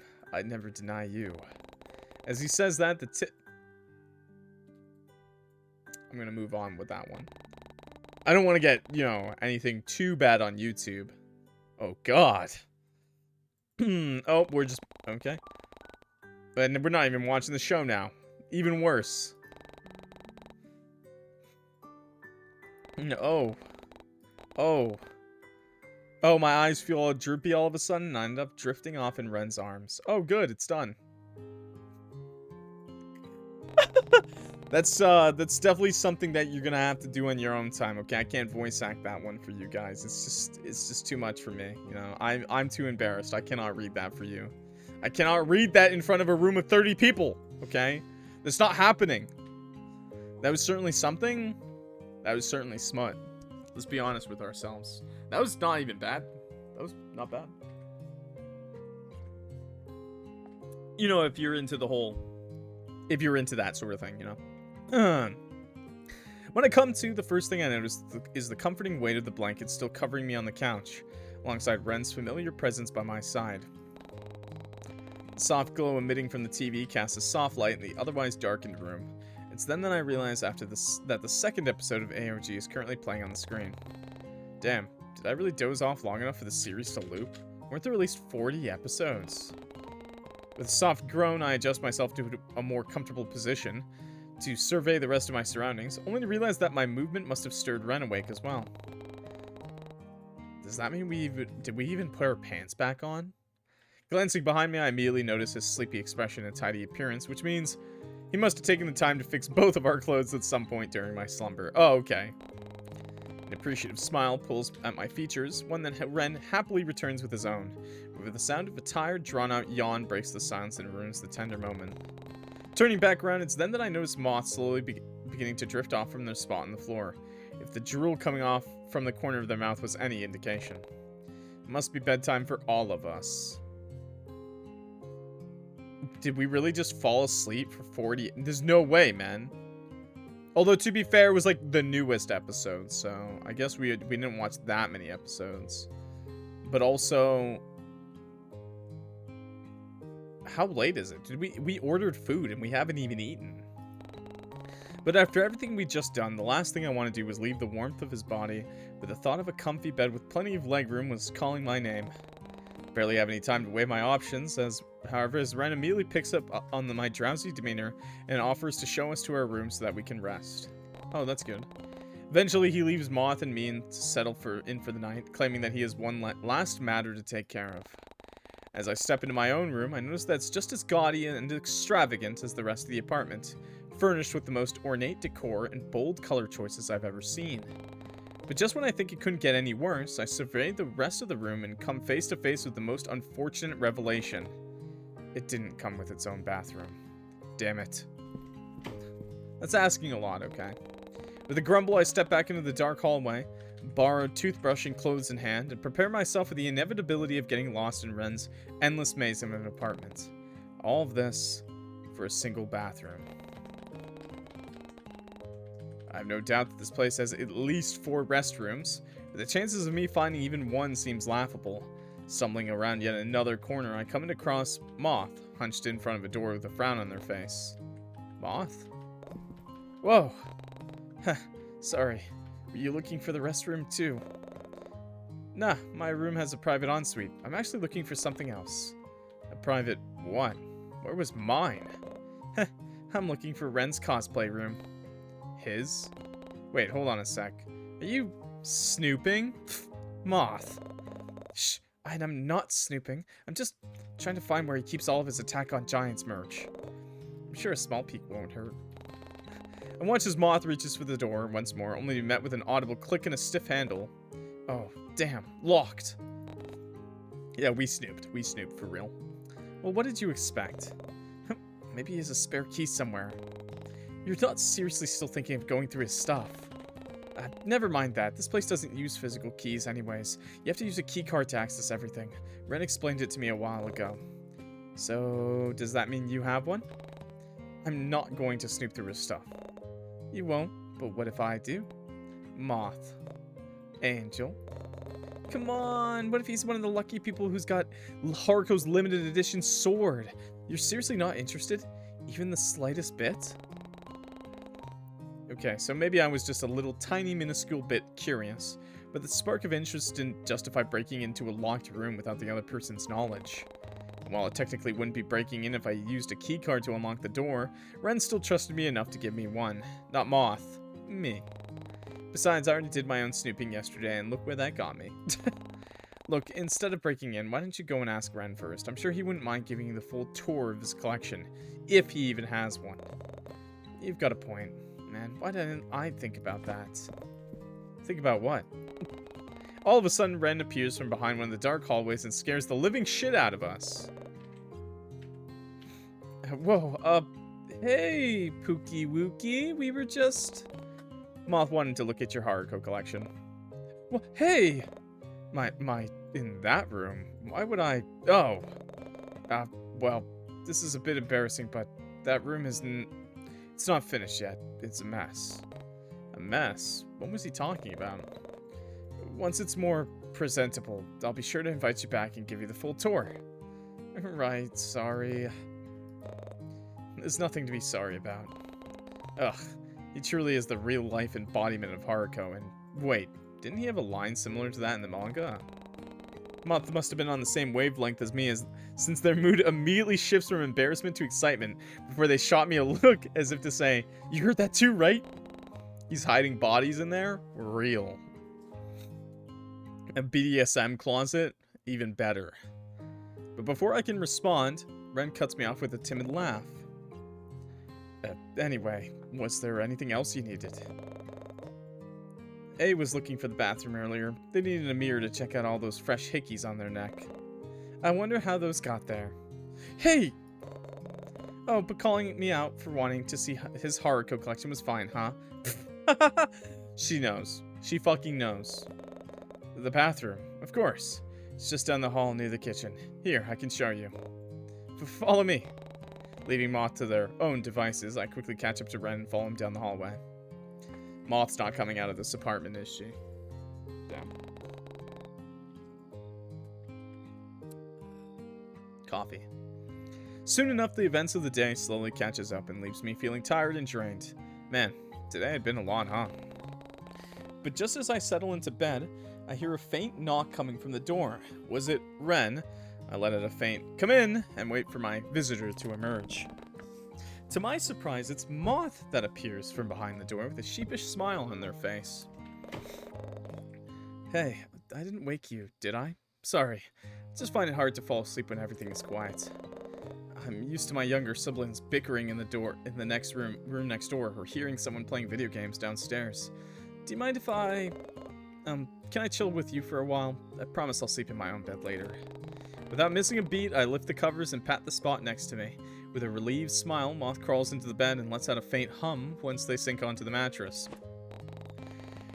They seem content lying on their back, so I do the same and look up at the ceiling. Silence that follows is momentary, seeing as Moth soon speaks once more, only this time their voice is much softer than before. If they stay in the same room, he'll kill her. Yeah, we'll wake up with him next to us and we'll be like, where's Moth? And he'll be like, she left for her trip already. Thanks for today, eh? No one's really gone out of their way to make me feel so included. Seen? I'm not really sure what word I'm trying to look for, but I really appreciate everything you've done. I mean, you of all people should know that I don't have many friends. I have trouble speaking to people. But I'm glad I could get along with you and Ren this easily. Oh yeah, you didn't seem to have any trouble talking with Ren. Probably because his personality reminds me so much of Haruko. Though I didn't think the whole light academia fashion would suit him, but weirdly enough, it kind of does. Honestly, it's like Ren walked straight out of my dreams or something. I mean, he's practically a walking amalgamation of all of my recent interests. Must be all the manifesting you've been doing in our DMs. Oh please, manifesting? I think you're the one who's been doing that. I mean, you always ask for Haruko to be real, and look what happened. Haha, true. But I distinctly recall him asking for him to be my husband as well. I guess whoever was listening missed that part. Manifest harder. Moth can't seem to contain their laughter at my words, and they end up clamping a hand over my mouth to silence their sounds, lest they wake up Ren. Corners of their eyes crinkle as they turn to look up at me with a smile, and I find myself mirroring their expression. Good night, Angel. Thanks for today. Night, Moth. At that, they roll onto their back once more and pull the covers up to their chin. The silence returns once more, and I'm left to stew in my own thoughts. So down bad for her. True. Today had honestly been a lot of fun. Plus, it was nice to know that Moth enjoyed themselves this much. I have no doubt that it'll be sad once they leave for the city tomorrow, but I didn't want to ruin this moment with my sappy feelings. With one last smile, I turn to my side and slowly drift off to sleep. The numbers. End of the demo! Okay, so that's the end of this one. So let's save, so then I actually have something to go off of next time. Okay. Okay, so we're gonna try to go for the other endings. Okay. Oh, he's there now. Hi. You weren't there a minute ago. You? Oh, you, Ren. You silly baka. I feel like this chapter felt a little short. I don't know why. But I guess we haven't looked for the other endings. This stream, not the end of the stream. Just the end of the demo. But not really, because we still have other endings to go through. I can see you. I can see your ass. Clean that blood up, boy. Oh, wait, you guys can't. Here you go. There you go. There you go. Little male wife on the floor. Okay, let's turn it back. Let's turn it back to the big one. Let's load up to the big question. Let's go back to my place. We should go to my place, not Ren's. Let's see what happens. My apartment might be best. It's not far from here either. Purely on the happenstance of that asshole being my stalker, I'm sure they wouldn't have the guts to try anything while I still had company over. Somehow, having Moth and Ren nearby seems to boost my confidence, so I boldly commit to my decision with a nod in my head. Is that fine with you guys? Yeah, of course, it's fine. Moth still seems a bit peeved by the person who bumped into me, but they still nod their head at my question. Alright then, let's go. So I don't know if this will be the exact same, but I feel like it'll be a little different, right? Not sure who exactly suggested it, but once we settle into my apartment, we all find ourselves huddled in the kitchen with a recipe pulled up on Ren's phone. It was by some miracle that we had all the necessary ingredients in my pantry, though. The only thing missing was a tablespoon of sugar. Yeah, one single tablespoon. Just ask your neighbor. It's fine. I doubt it'd taste any different whether or not we add sugar. It will. It will. But the recipe calls for sugar. But you could always use like a tablespoon. Like, when it says sugar, by the way, you can find substitutes for sugar super easy. Like, you can use honey. You can use a lot of different things. You can use syrup. You know, you can use things other than sugar. Like, for real, you can use brown sugar, molasses.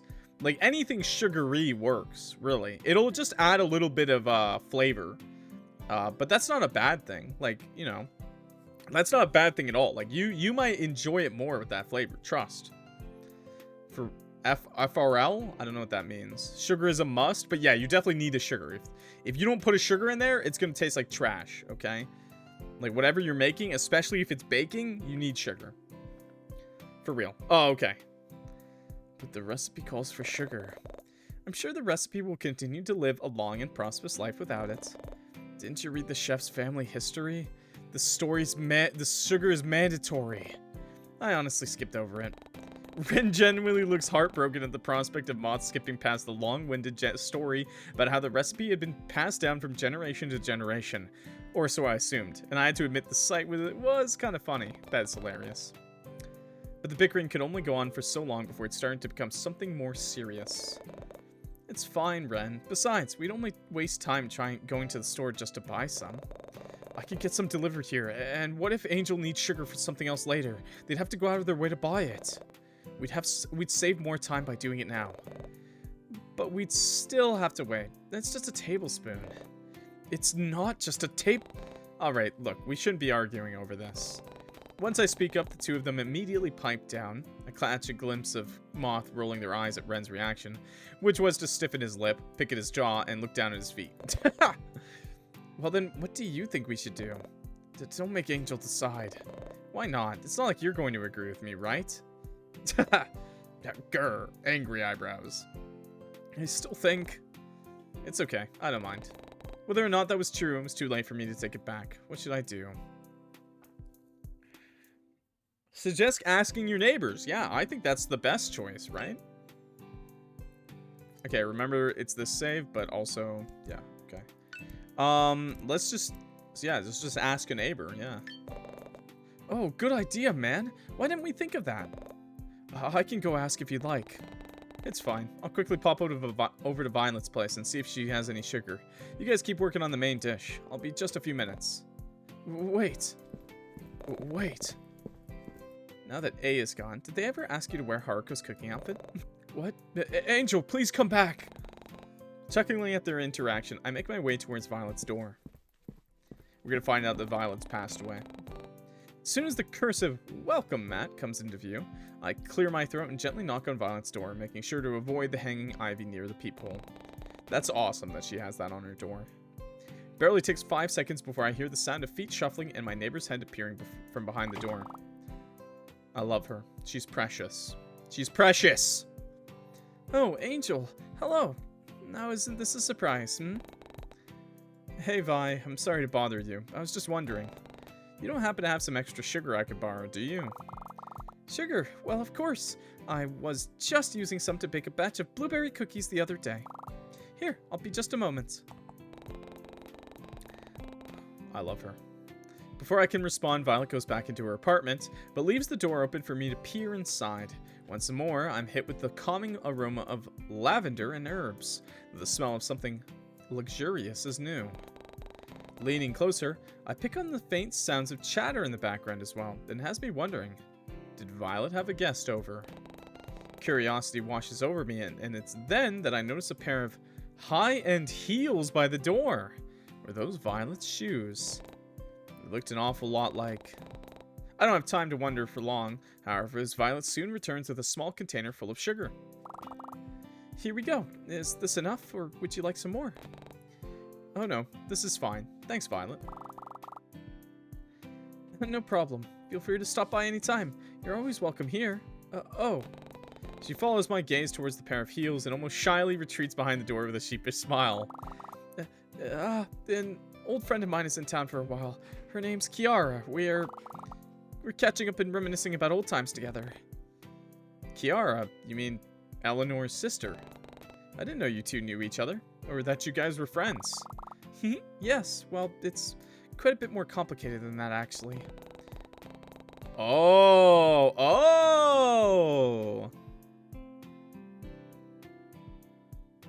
Yeah, oh. The faint blush on her cheek says everything. I have half a mind to tease her, but I ultimately go against it, considering how she literally just let me borrow some of her sugar. Still, encourage her crush. Aww. Encourage her crush, encourage her crush, encourage. Bit more complicated than just friends, huh? Does that mean you're planning on giving Kiara some sugar later as well? Because nothing's sweeter than you, Violet. Angel, what do you suggest? Everything all right there, Violet, dear? Kiara's concerned voice can be heard somewhere deeper in Violet's apartment as she shoots me an incredulous look, though it only gets softened by the red blooming on her cheeks. Oh no, everything's fine, I'm just saying goodbye. Clock, explain. Oh, well, when I said she's sweeter than sugar, I meant, like, she's a really nice person, and she's really cute, and I'd take her over a tablespoon of sugar any day, chat. Well, alright then. Taking the hint, I let out a snort and turned towards my door. I'd do that. I would purposefully make that noise at her. I'd be like... See ya. Alright, alright. I'll stop now. Thanks for the sugar, Vi, and... No funny business, you two. No getting pregnant! With a wink, I give my neighbor 2 thumbs up and head back to my own apartment across the hall. Femme pregnant. F pregnant. F pregged. With everything settled, well, we all go back to making dinner. But you like men! I do not like men. I hate men. F preg is real! Admittedly, I was a little wary of letting Ren watch the stove, considering how he'd once burnt an entire pan of pancakes. Yet he seems to be doing well so far. I'm pregged. No, those are 2 girls. They can only get F pregged. Moth, however, is all too happy to wash the dishes, which leaves me in charge of dumping the remaining vegetables into the pan while Ren stirs. Oh, but don't worry, we're gonna M-preg Ren, okay? We're gonna M-preg this guy. Right there, big old belly, for sure.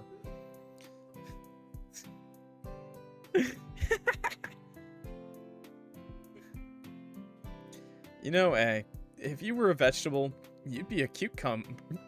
I'm gonna fucking kill you! You'd be a cucumber. Cringe. Well, if you were a potato, you'd be a sweet one. You think I'm sweet? Ugh. You two are acting like an old married couple now. Gross. Can we go back to the conversation about Ren not knowing the difference between a cucumber and a zucchini? How? Because it's kind of funny watching him shove him up. Married. It's like he didn't hear a word Moth said. We really look like we're married? Ren, your hand is getting awfully close to the flame. Huh? Oh, shit! I didn't notice. You didn't notice. He's fertile enough. Excuse me. Now that I'm thinking about it, Ren did have quite a number of strange markings littering parts of his hands. Some look like deep cuts, while others closely resemble inflamed blemishes and burn marks. Oh, you can kind of see it on this hand. But I swear to God, like, they were on his fingers, aren't they? I don't know, maybe I'm just crazy. I know they're there past his hand, like, you can see one of them, I think. But I thought they were on his fingers earlier, too. But whatever. Did something happen to him in the past? Was that why he wasn't able to feel the heat coming from the stove? By the way, you will eventually, if you burn your hands enough and stuff like that, you will stop feeling the heat. I know a guy personally who can just grab stuff out of an oven, like a 450 degree oven. He can just take stuff out without oven mitts.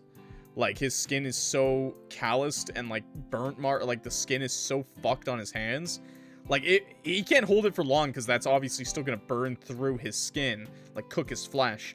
But he can grab it and not feel that pain. Like, he feels nothing.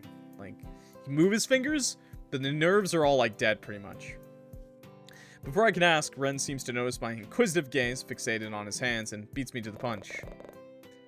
Curious. I once said that I'd tell you about my entire life story, didn't I? All you have to do is ask, Angel. Was he really being genuine right now? If so. Alright then, how'd you get those burn marks? There's a flash of something in Ren's blue eyes as he steps closer and fills the space between us. He effortlessly cages me in between his chest and the flat surface behind me, before he leans down and lowers his voice to a hushed whisper that sends a shiver down my spine. You'll have to keep this secret between you and me, okay? It's pretty embarrassing. And no telling your friend either.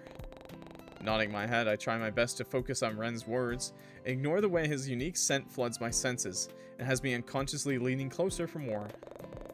Well, when I was a kid, I went camping with some friends from school. It was our first time doing something like this, so we didn't have much experience.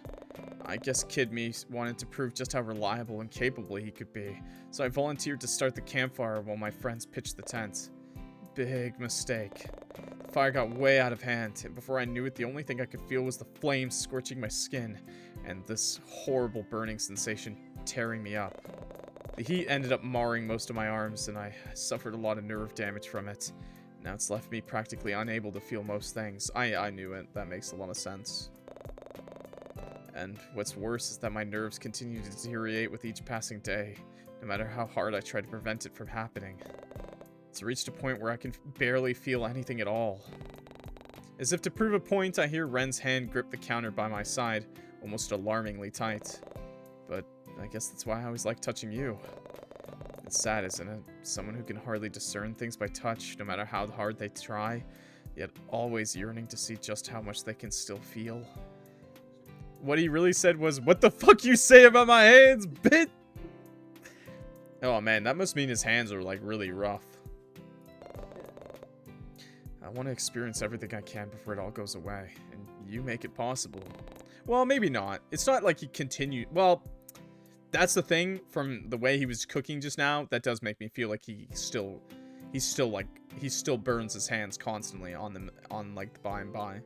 But that's really awful, especially when it's not something that you did it on purpose. Like the guy I know personally who did that, it's kind of on purpose that he did that. That's why, chat, always oven mitts, oven cloths, gloves, things like this. Take it easy when you're holding a knife, Always take care of your hands. I like being able to feel things. One of my favorite things is feeling things. Boobies. They feel good, okay? Wow, after hearing all of that, it makes me want to throw up on his face. Reach for his hand, his face, his chest. Don't move at all. Oh. So no throw up on his face? I can't do that? Damn it. Okay. Maybe, reach for his face. Maybe we'll get a little throw up in there. I don't know, reaching for his hand, he can't feel that. Reach for the tit. Honka him. Yeah. Now I'll reach for his face. He can hardly feel anything in his hands anymore, right? So that means... Without a second thought, I reach for Ren's face and gently cup his cheek. My thumb runs across his soft skin, and it's then that I notice all the faint freckles and blemishes that litter his face. Part of me wants to trace them, but I hold back for now. Clock's hands are like butter. No, unfortunately, Unfortunately, I still work a man's... Well, not that heavy of a man's job, but... Unfortunately, my hands are a little rough. Ginger doesn't like... Yeah, you don't moisturize them. My hands are a little rough. They're not, like, construction worker rough, but... I've still got a cook's hands, so... I'm pretty good, but not that bad. But I'm not soft boy either, sorry to say. It's much better like this, right? This way you can feel everything. His own eyes widen at my words before I feel him nuzzle his face closer into my hands. An almost pitiful smile pulls at his lips. If I had paid a tiny bit more attention, I would have noticed the tears forming in the corner of his eyes as well.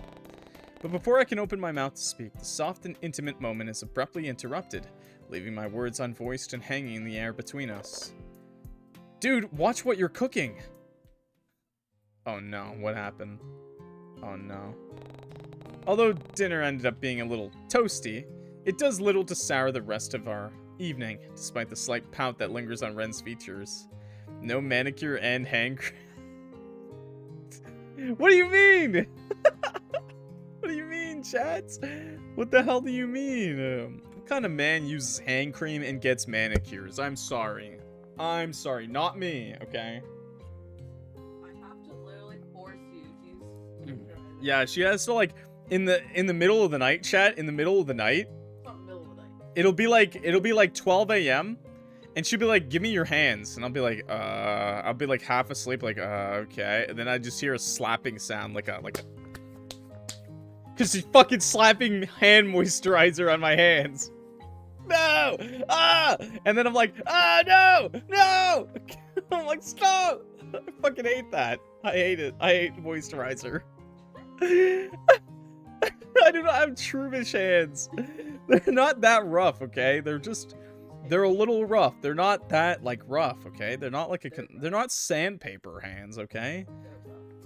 They're rough, but they're not sandpaper, okay? Moisturizer attack on my hands. I hate that feeling, though. It's always, like, a little moist. Although dinner ended up being a little toasty, it does little to sour the rest of our evening, despite the slight pout that lingers on Ren's features. You know, I always grew up being told that women liked rough hands, okay? Women liked rough hands. We decided to eat in the living room so that we could watch AOG, and eventually we blazed through 14 episodes, and even a few MeTube theory videos, before the events of the day slowly starting to catch up on us. No, listen to Ginger and moisturize. No, we like veiny. No, oh god. Oh no, oh, I hate that. I hate veiny stuff. No, that's gross. No. But I know that my audience mainly likes twinks, so once again, yeah, taking my hands are just because I have rough-ish hands. I mean, chat. Think of it this way: if you have really soft hands, that is a detriment, okay? Like, it is easier to cut your hands. It is easier to do bad things to your hands if they're soft. Like, the softer your hands, the more, like, office-level work you have to do. If you work anything like I do, like, I work with knives, and I literally brush my hands against knives all the time and stuff like that. Like, if I had soft hands, they'd get cut really easily, you know? So I have a little bit of, like, calloused hands. They're not that bad. My dad's a construction worker. His hands are way fucking worse. My dad's hands are so bad, he can use his hands as sandpaper. Their feet. Oh, God. Yeah. I used to use... No. We're not going to this. We're not using this story. We're not doing any more. I'm just saying, you know, there's a level of hands that you need as a man, and then there's a level of hands that, you know, is twinky. Okay, we watched a few MeTube theory videos before the events of the day slowly started to catch up to us. The thing's hands! Excuse, I just said they're not that bad! Keep getting random cuts. Take care of yourself, seriously. Make sure to put some band-aids and, you know, put on some, what's it called? I mean, to be fair, the more cuts you get, the harder your that part will come back harder. So, you know, it's sometimes good. Moth was the first to let out a yawn, and eventually the rest of us fell victim to it. I didn't want to leave the warmth of my blankets, but someone needed to turn my couch into a temporary bed for Moth to sleep on. Looking back at them, I see that they're already halfway to dreamland, given the way their head was awkwardly thrown over the seats of the recliner with drool peeking out of the corner of their lip. Drooler!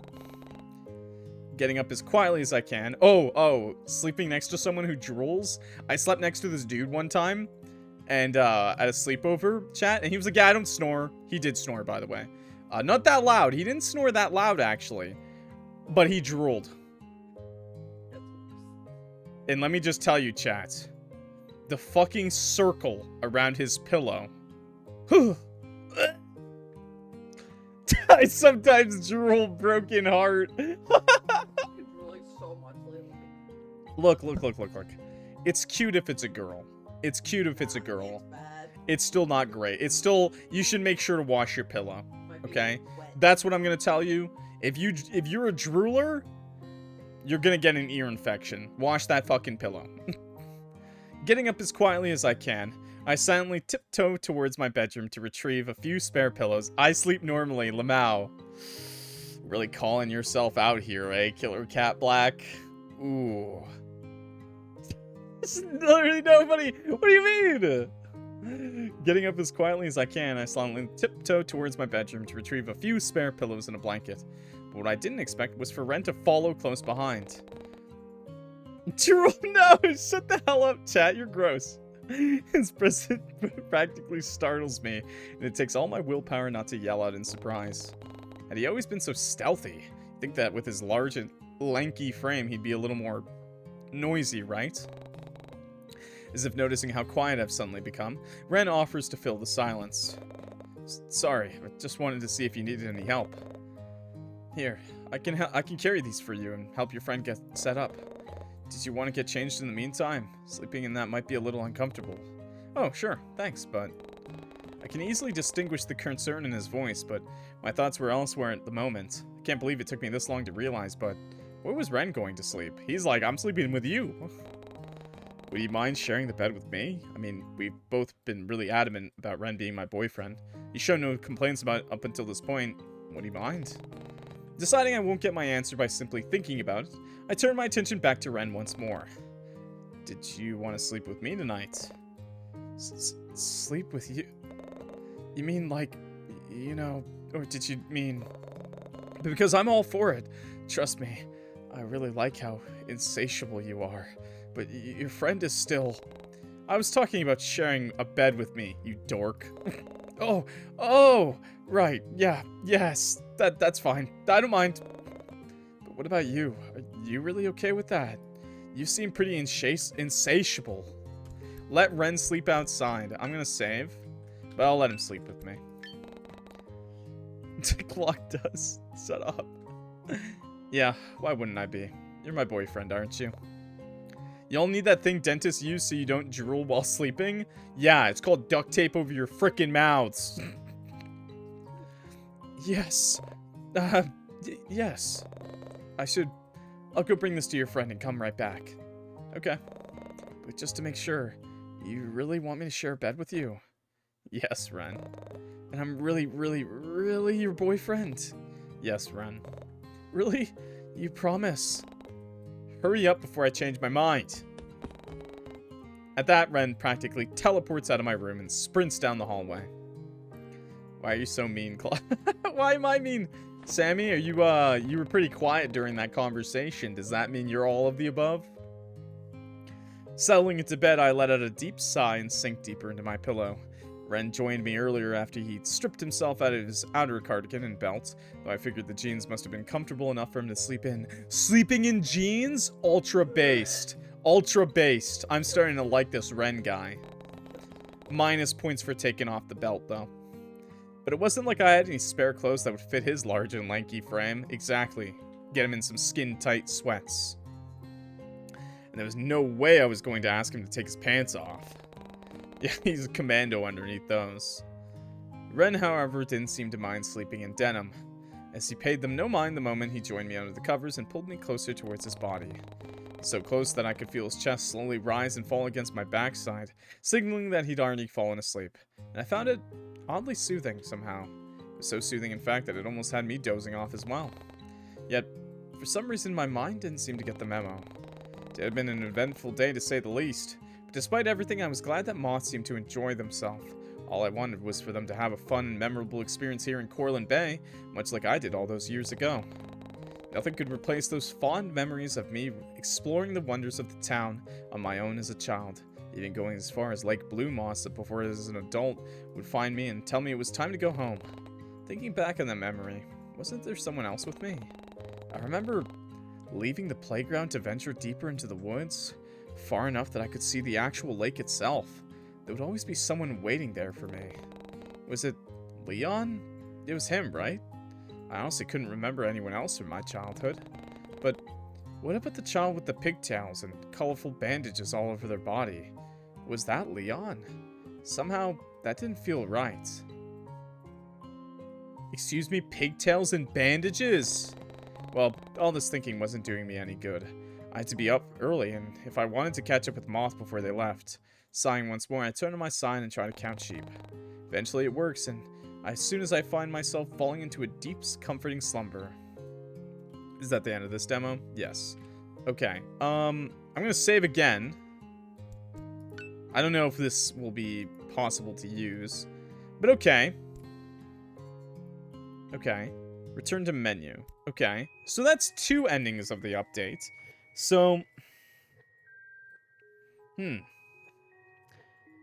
EPMC. Okay, wait, let's load up. Okay, 7. Okay, let's go back further. So let's not invite him, I guess. I guess let's just tell him to fuck off! Get the fuck out of here! Okay, yeah. Wait, what was this? Oh, wait, let's go to this one. Feel weirded out? Ask Ren to leave us alone. Yeah, that one. Couldn't shake off the feeling that something just wasn't right. While the text ultimately seems harmless, and granted I had barely any context to go off of, my instincts were telling me not to fall for it. With a resolute nod, I make my way towards the group and try to grab Ren's attention. Angel, oh, sorry. Did you want to take more photos as well? Here, I'll move out of the way. Actually, I was thinking of taking Moth back to the pier so I can finish up the rest of the tour. I wanted to return your phone first. Oh, right. Thanks. Here, let me go get my towel and we can go back to the...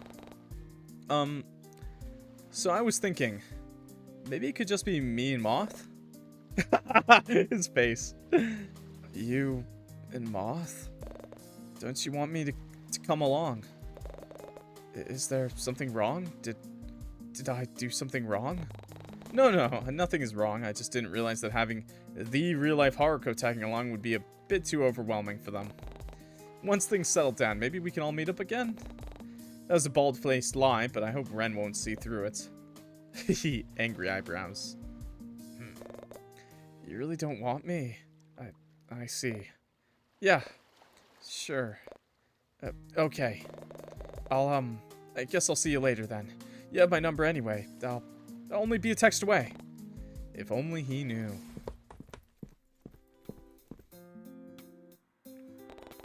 The moment Moth and I reach the main street, I immediately pick up on the lack of, well, noise. Okay. Weird. Was today a public holiday? Suddenly Moth comes to an abrupt stop in front of one of the only open stores in the street. A quaint little gift shop just opposite of the ice cream parlor. Wait, is this the one where the girl tried to... Wait. Wait, does Moth use they, them? I'm not sure, actually. They might. And I'm sorry if I'm sorry if they have. I don't know. I've noticed that actually I've been noticing they, thems. So I've been trying to say they, them more. But I'm not sure. I'm not 100%. The storefront itself is warm and inviting, though with the limited amount of space and endless amount of clutter inside, it didn't seem to be designed to fit more than a few customers at a time. They do. Okay. Ooh, do you mind if I check this store out real quick? I want to get a few souvenirs for my family back home. Go for it. Oh, if you remember. Okay, you actually do? I'm sorry about that. I've been trying to say they, them, but I've been doing both, if I'm being honest. So I'll just use they, them from here on out. My bad. Go for it. Can we kiss Moth? Thanks. I won't be long. Leaving my friend to do their own thing, I step away from the gift shop and take a moment to absorb the weird eeriness of the scenery before me. Oh, does that mean we're gonna be by ourselves when the guy comes? Still made absolutely no sense for most of the buildings to be closed for the day, nor the fact that there were barely any people out on the street.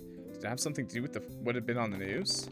There've been a few murders happening recently, and to be fair, I probably should be more concerned about them. This kind of macabre stuff, it's normally unheard of, especially in Cortland Bay. This little seaside town has always prided itself on how safe and close-knit everything is, so all this talk about murders and killings, it doesn't make any sense. We could just be a new person moving into the town. It's almost like I carry the worst parts of the city with me when I move back. Ugh, what a depressing thought. Shaking my head, I decide there's no point in dwelling over this. Now when I have more pressing matters to focus on. I'm supposed to be having fun with Moth today, and... Oh, we're dead. Without warning, a sturdy pair of hands clamp over my mouth and chest before I'm being dragged backwards. Oh my god. Okay, this is a lot worse than being pushed. Panic surges through me like electricity. My heart races as I struggle against the grip tightening around me. Almost desperately, I try to fight back as I get pulled off the street and into a dark alleyway. A scream claws its way out my throat, but it dies on my tongue as the gloved hand holds my jaw closed and prevents any sound from coming out. What's happening? Without wasting a second, I... Don't do anything! Oh yeah, Oh no! I can't move my arms. Yeah, I can't do anything. Doing something would ultimately make matters worse, so I purposely remained still and let my assaulter drag me deeper into the alleyway. In the chaos, they end up knocking over a cardboard box filled with empty bottles as they tumble to the floor with a loud clatter, before a large gloved hand wraps itself around my neck and squeezes down on my windpipe. Their other hand moves along the exposed seams and pockets of my outfit as if to look for something, and it's then that I realize what exactly is happening. But before I can react, a flash of pink moves from the corner of my eye. What's that? I watch in complete and utter horror as Ren shoves the person off of me, brandishing a broken glass bottle in one hand, and plunges it into their neck. over and over and over again, with each thrust becoming more ruthless than the last. Oh, thank you for the sound effects. The gruesome sounds of glass shards breaking, skin squelching. Where was this when he shoved us into the road? Painful grunting and blood dripping all blend together in this dank alleyway. Yet I can't find it in me to look away, because it's so dank. Smoke weed every day. All I can do is watch in silence as Ren repeatedly stabs my assaulter, without a single hint of remorse. His usual soft eyes are void of any emotion, and he doesn't relent until they go limp in his hold and slump to the ground with an audible thump. This is amazing! But even then, Ren doesn't stop. He lifts his legs and starts to kick them now, finding some kind of sick pleasure in watching their body recoil, hit the wall with each heavy blow. Is this guy not dead yet? Nice. My blood goes cold the moment the dull sound of bones cracking reaches my ears. But my rapid heartbeat drowns it all out. And when Ren turns to me, there's an almost predatory look in his eyes that keep me rooted in place. CG? Based? Let's go! He's smiling! That's what I was waiting for! I've been waiting for this! Fuck yeah! That's what I've been waiting for, baby. Look at him in all his glory! Look at him smiling. He's like, you want a taste? Yeah. That's not his blood, by the way. Hell yes. His breathing is labored and ragged. Yet what intrigues me the most is the way the corners of his lips twitch into an almost sickeningly sweet smile. Oh, that's another screenshot. Angel. In an instant, he's foregoing his bloodied victim to reach for me. I can feel him cut my face with so much tenderness that it almost makes the moment feel romantic. But the rough texture of Ren's blood-soaked hands against my skin pulls me back to reality. It sends a noticeable shiver down my spine as he checks my body for any signs of damage.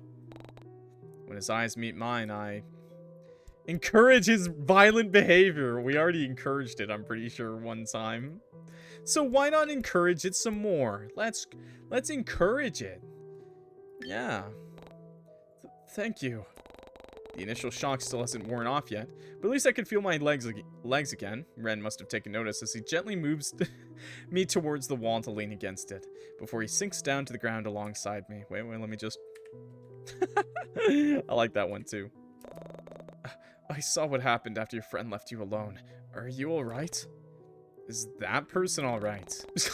Am I asking that? Ren glances over his shoulder towards the body practically maimed. They're not dead, thankfully. Just unconscious. They're probably gonna die soon from, blood loss. But if you're feeling fine, we should get out of here before the cops come. Shouldn't we tell them what happened? Isn't this a literal reportable offense? That's a good idea, but imagine all the trouble this would cause us. This might even jeopardize your job at the library, too, and there's also your friend we need to consider. Right, Moth. I shouldn't stress them out with all this. Traumatic experience or not, I still want their impression of Cortland Bay to be a good one. Well, it looks like you have to leave and wash the blood off my face, too. Lick it up. Lick it up, Ren. You've got a point. Before I can get lost in my thoughts, the sleeves of Ren's cardigan come into view as he starts to wipe the blood off on my face. There's a tender look in his eye, and I can't help but feel weak in the knees at the vulnerability of it all. Oh wait, that's the screenshot. There we go. That's the screenshot. Perfect. In return, I reach out to smear some of the red on his cheek as well. Ren almost seems to keen at my touch, but just as I bring my blood-stained finger towards his mouth for him to taste, he cuts me off. That's kinky as fuck. Here, why don't I clean up this scene a bit? Make it look like a mugging attempt gone wrong. Because that's what this was, right? Yeah, the mugging attempt. And you'll go back to that bench, wait for your friend, and pretend this never happened, right? Sure. Yeah, okay. Trust me, everything will be fine. I'll make sure nothing incriminating leads to us. All you gotta do is act like nothing is wrong. I know you can do that for me. Can't you, Angel? I can only offer him a meek nod. In return, Ren leans down and presses a deep kiss against my lips. You're always so good for me. Oh. That seems like it's not your first time. Oh, and we went back, ended up accompanying Moth and me to his apartment. Talked about creating some kind of alibi as a precaution, but I trusted him enough to take care of any loose ends. No matter which way I look at it, this was just a robbery attempt that went sideways, plain and simple. I mean, he did reach for her, like, he was looking for something, you know? The thought also alone brings me some semblance of comfort, if not for the fact that it also meant I'd be down a stalker as well. Oh yeah, if that even was my stalker in the first place. Yeah, that might have been the stalker. Something about that assailant that felt different somehow. Like it wasn't the same person who broke into my apartment all those days ago. Oh, that's because that was Ren. Ugh. Before I can start making yet another mountain out of a molehill, Moth's carefree antics pull me out of my thoughts. So a murder just happened from your supposed boyfriend, and that's just an anthill. Alright then. I guess I did encourage his behavior. Oh my god. Okay, can I skip this? Yes. Yeah, I literally said the same thing. Wow, real believable, Angel. At least try to sound less spacey. Ugh, even Ren is doing a better job than me. I just need to suck it up and at least try to look happy, for Moth's sake. Okay, we're gonna skip a little bit. I still couldn't shake off the traumatic encounter from earlier, or the fact that I may potentially still have a stalker who won't leave me alone. Okay, going to his house was the good idea. I wonder what you could pick now. Okay, wait, let me...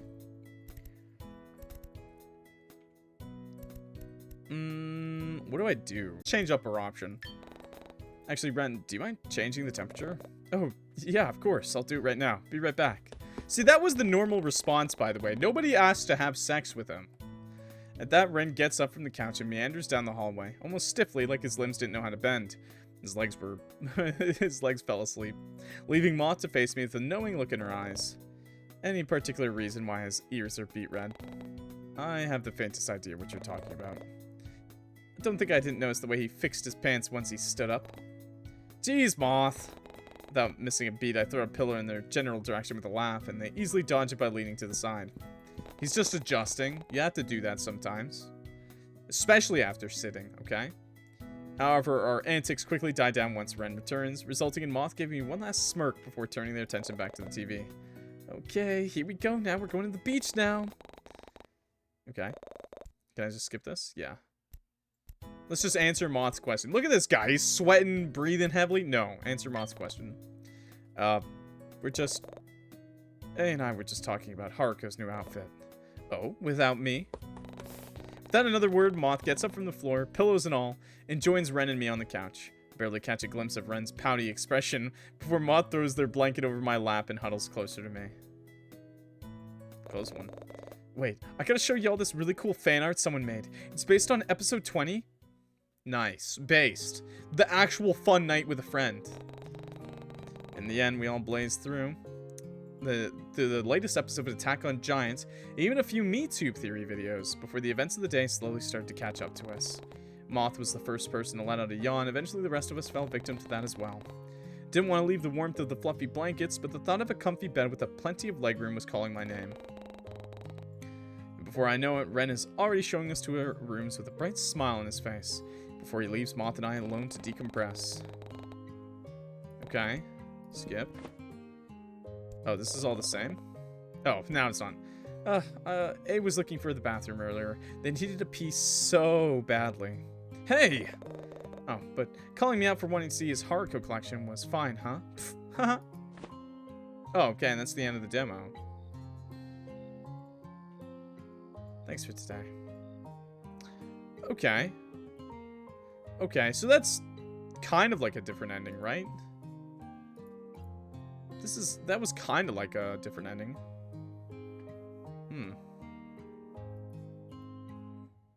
Okay. I think now we're gonna have to start over from the beginning, by the way. Oh, shit. For the other, CG, like the other ending stuff. Skip. Wait, who the hell is this? Wait, who the hell is this? I never met these characters. What the hell? Okay. We went upstairs. Oh. Oof. Whoa. There right before my eyes is my landlord, Bo, but the other person by his side is a complete stranger to me. Good evening, Angel. Finished with the day. You, there you are. Have you been getting my complaints? Complaints? Huh? What are they talking about? I don't believe either of you have met yet. Shall I introduce the two of you? Was he seriously trying to divert the conversation right now? Angel, I want you to meet my daughter.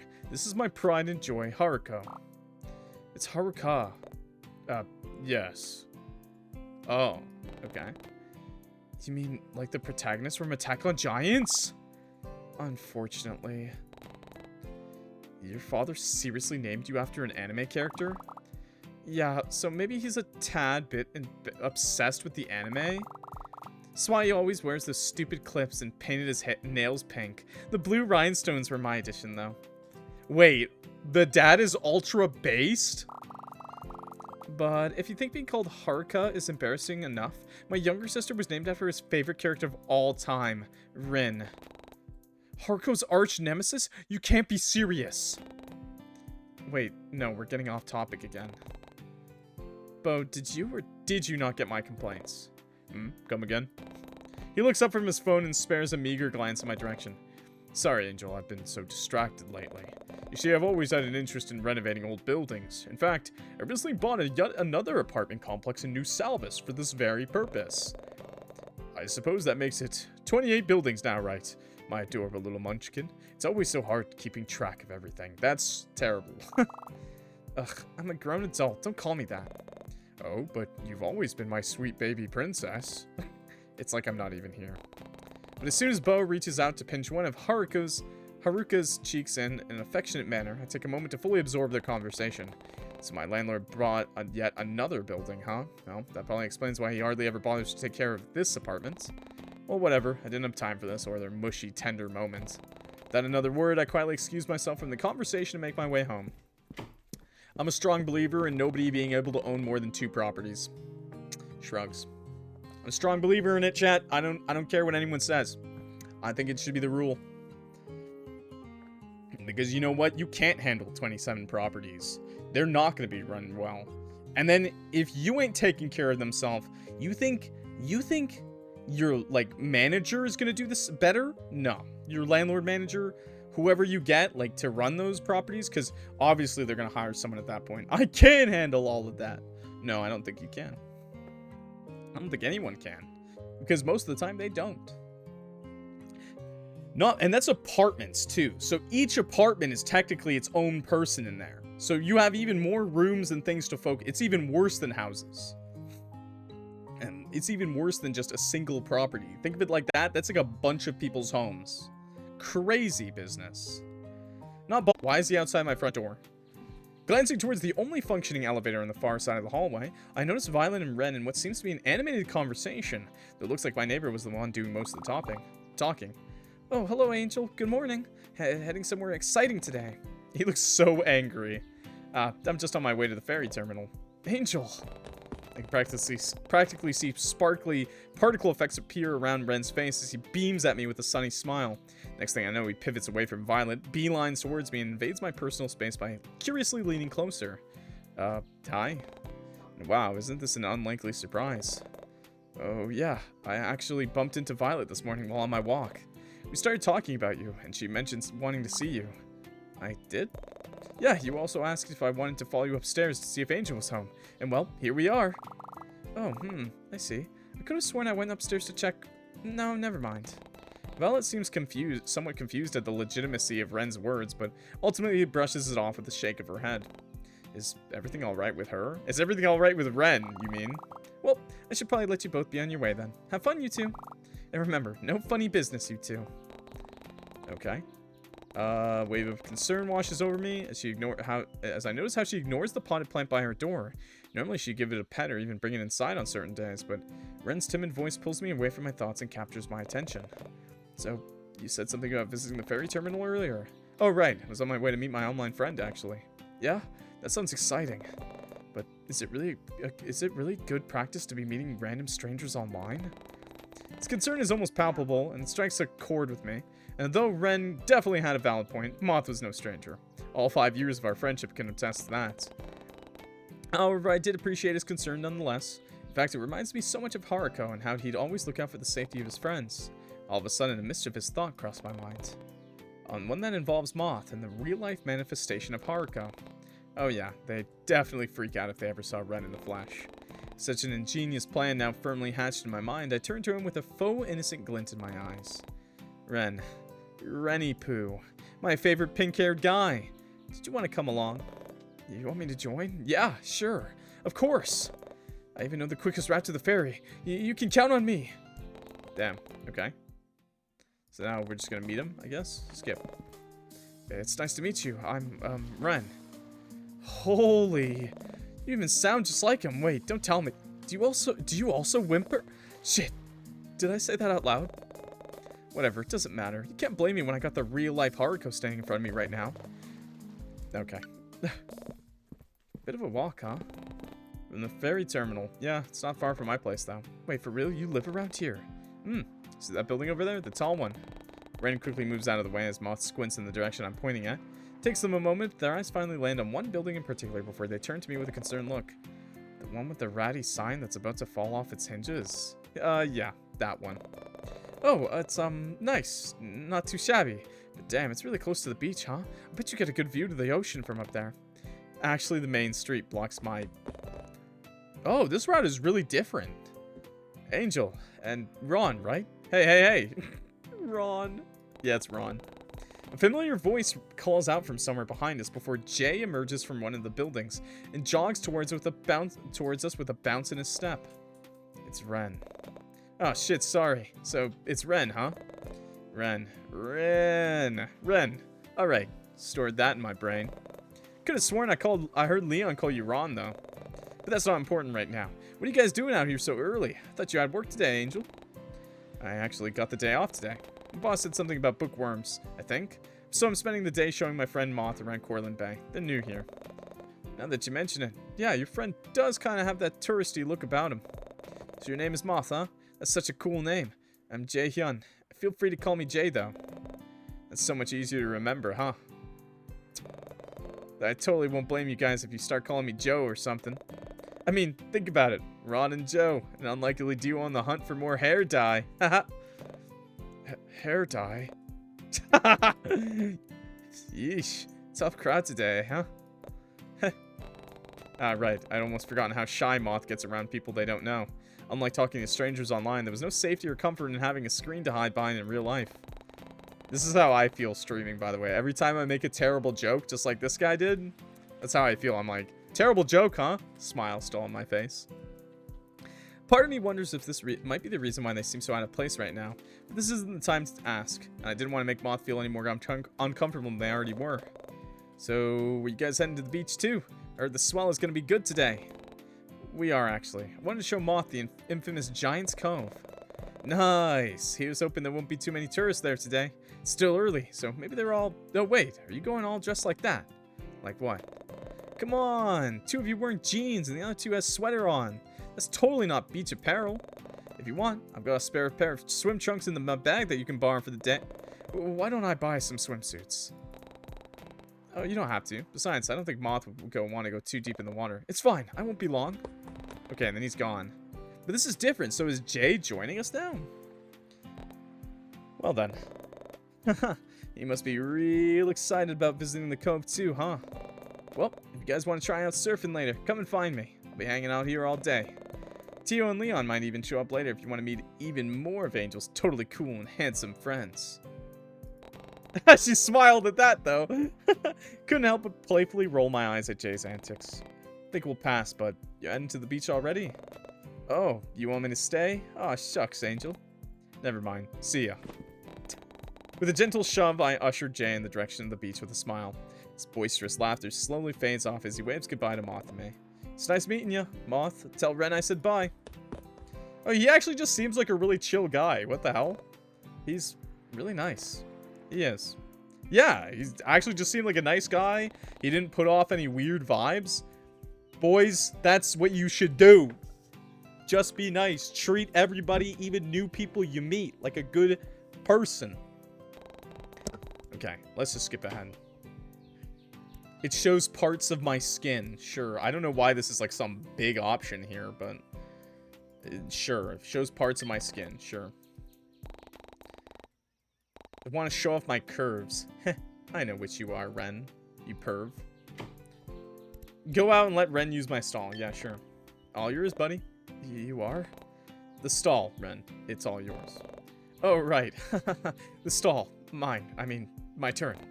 It's almost endearing watching the way he puffs his cheeks and pounces at his fumble. Ren makes sure to keep direct eye contact with the ground instead of me as he passes by, but he turns around at the last minute and peers at me from behind the door.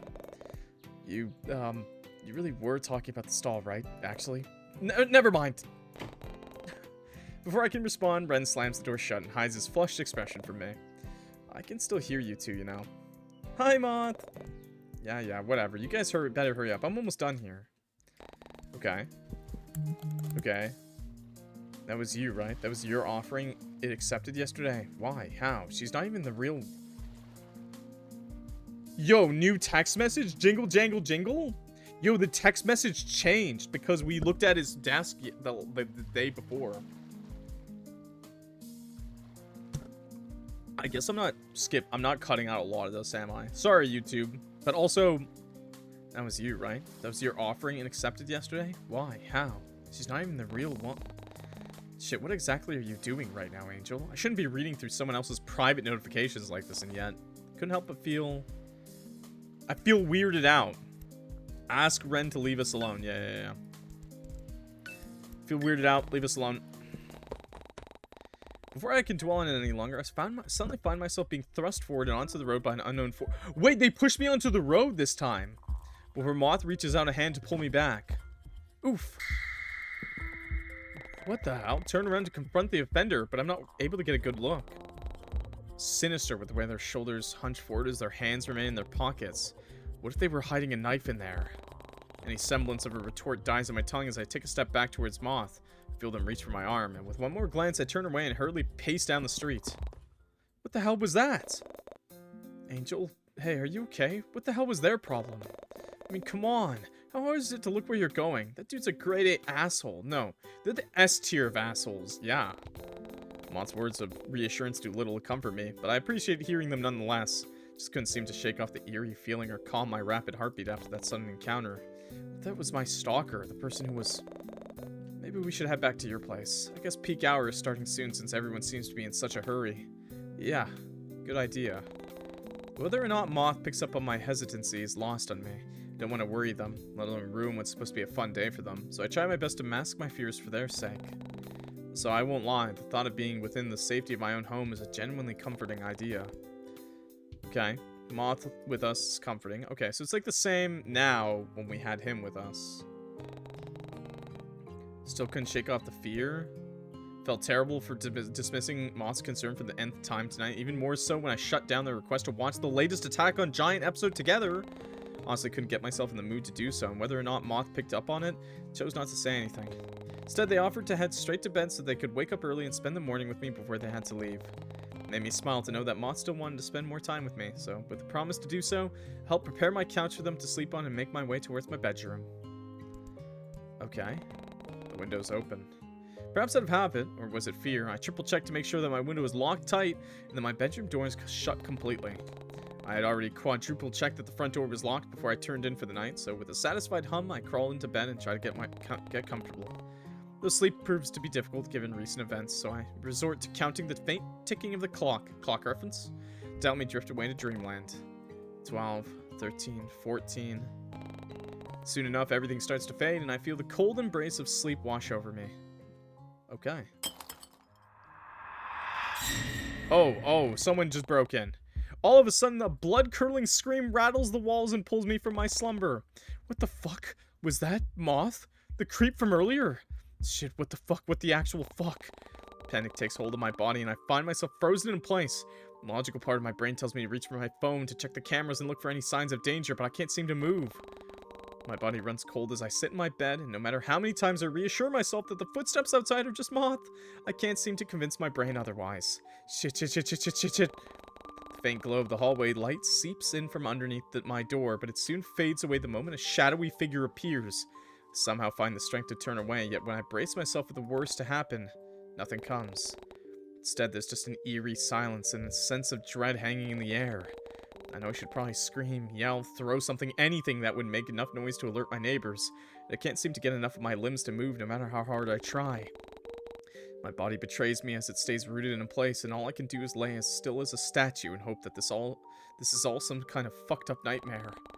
What would I give to just wake up and see my friends again, to see Tio again, and even Ren, if he was here right now. Tio again, wow. Shit, if I only had asked him to stay. Why did I turn him away? All because of some stupid text message? Even more palpable silence passes. Just when I begin to think this is all in my head. From the corner of my eye, I swear, I can see some kind of ghastly apparition begin to form by the foot of my bed. What? What the fuck? Tendrils of smoke seem to rise from the floor and wrap around my form before it envelops me in a dark haze and renders me unable to move or make a sound. All I can hear is the loud thumps of my heartbeat before, in the blink of an eye, the otherworldly mass manifests closer to me.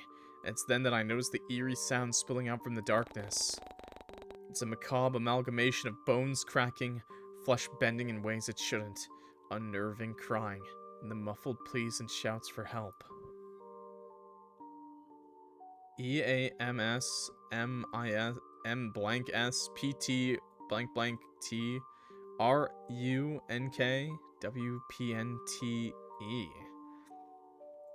I don't think these are actual words, right? His name is DJ. No, I don't know. What the hell? Upon hearing that, a bloodied, severed hand emerges from within the dark abyss and hovers above my face, and I let out a pitiful sob the moment a drop of blood lands on my cheek.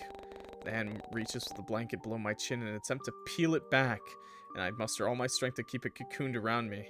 It's my last line of defense, and I wasn't about to have my final source of safety ripped away from me.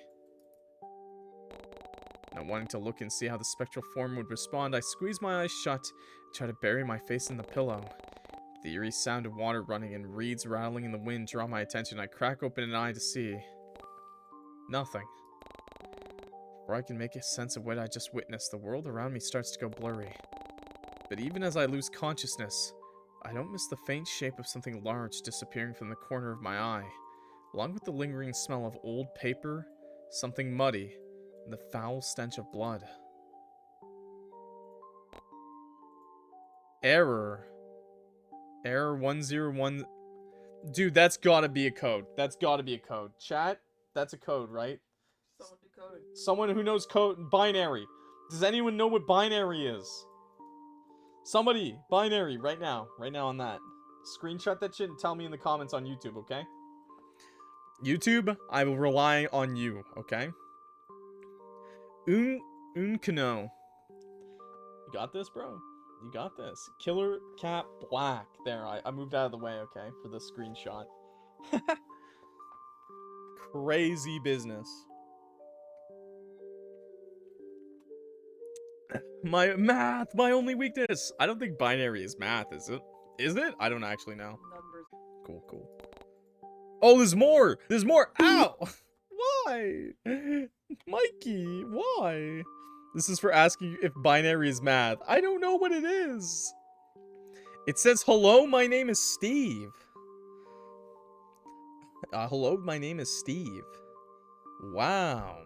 Also, Octo was talking to Ginger. What? Yeah, I told her to bug you to play the drunk friend. Oh, I don't know if we'll play that. It's already so... This took a lot longer than I thought. I'm sorry, dude. It always happens. Games... Hi, Steve!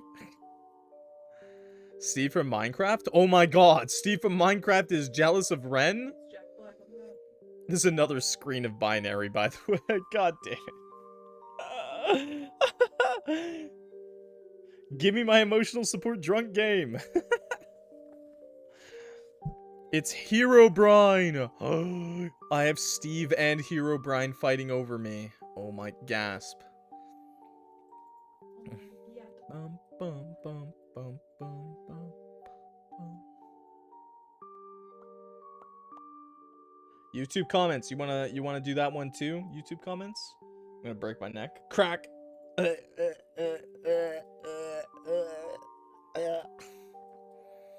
Sorry. Oh, what is this?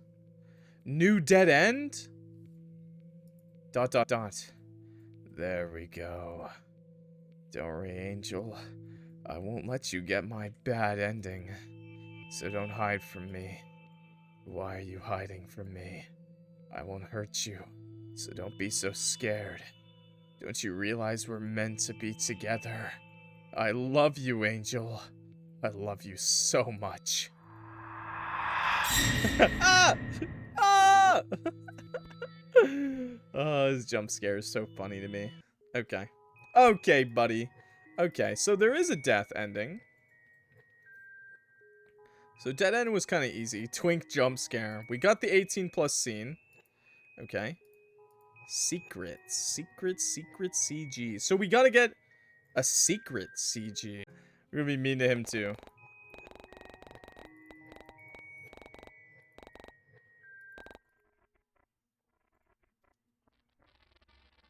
The sounds of footsteps creeping down the hall. Oh. You think you maybe? It's always so fun watching you. Like I'm not right there, just out of reach. Do you want to be with me too? Is that why you want to meet me here? Keep it up and I won't let you leave next time. Would you like that? Oh. Oh. Oh. I'm just kidding. I only wanted to tease you a little. Get your heart racing the same way you make mine. Please don't be scared of me.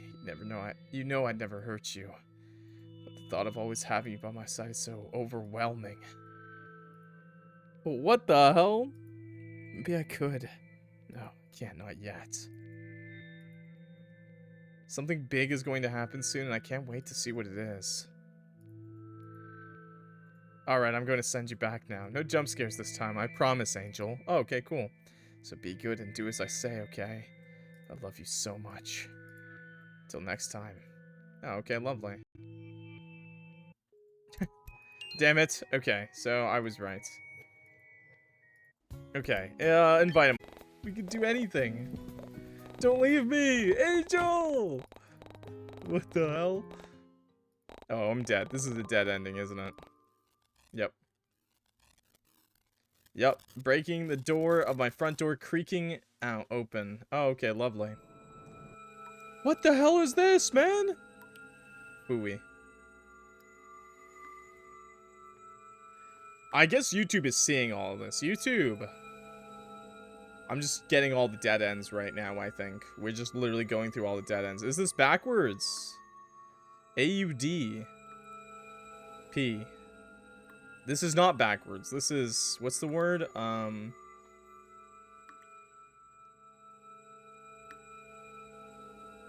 This is what? This is like a code? Code? Hex code or something? Like a code? Latin? It might be a different language, but I think it's, I think this is, like a code, right? It's a code, right? Run. I see run. Runk. But I believe it's code, because I don't think this is another language either. I believe it's a cipher. Yeah, a cipher code. I believe it's a cipher code. So YouTube, if you want to figure out what the hell this is, go right ahead. Finally onto something. I'm not onto shit, bro. I just know it's in code. So if you want to, you can figure it out. There you go. There you go. Sure. Make sure you're screenshotting this, I guess. I don't know. I'm sure there's an answer for this on, like, Twitter or something, or, like, Tumblr, something anywhere, but it's kind of cool that they have all of this. It's definitely in code, though. I think it might be ClockWorks. No, I don't think so. Oh my god, there's so many lines. Brother, just talk to me normally. Okay, ... You did not come here for the tales of old, did you? You're here, seeking him. Very well. I shall return him unto you once more, though such leniency will not be seen henceforth. Do not come here again. You do not belong here. Not until you remember that of which you have forgotten. Oh. That's someone else. That's someone else. What the hell? That's someone. Save here. I don't know. Where we can save 9. Sure. Let's decline. Let's see what happens if we decline. But I think we're gonna die if we decline. I feel like we're gonna decline. Okay. Breaking up. Oh, yeah. Oh, the window slid open. Oh, it's this again. It's this again. Huh.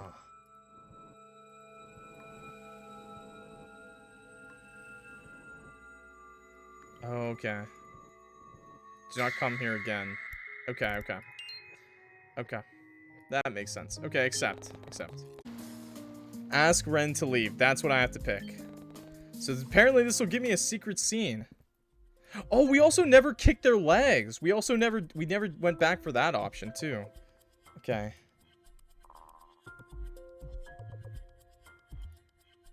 Okay, let's save. Let's save. Where was it?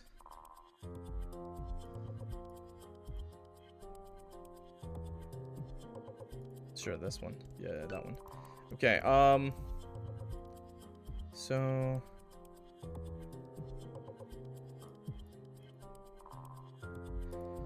don't do anything and try to kick their legs. Let's try to kick their legs this time.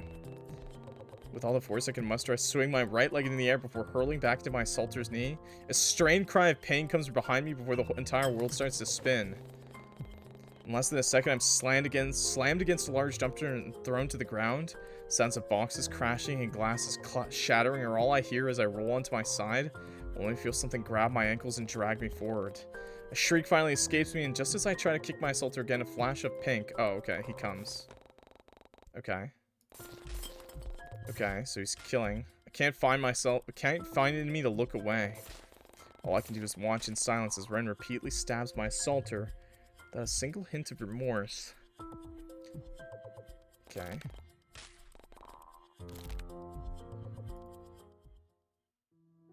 Oh, but this is the one we got. Is this the secret? Oh, Kitty, no. Kitty, no! Hmm. Kitty.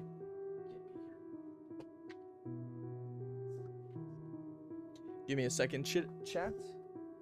I have a rowdy cat. I have a rowdy kitty cat. It gets a little rowdy when I play games for too long. Sorry about that.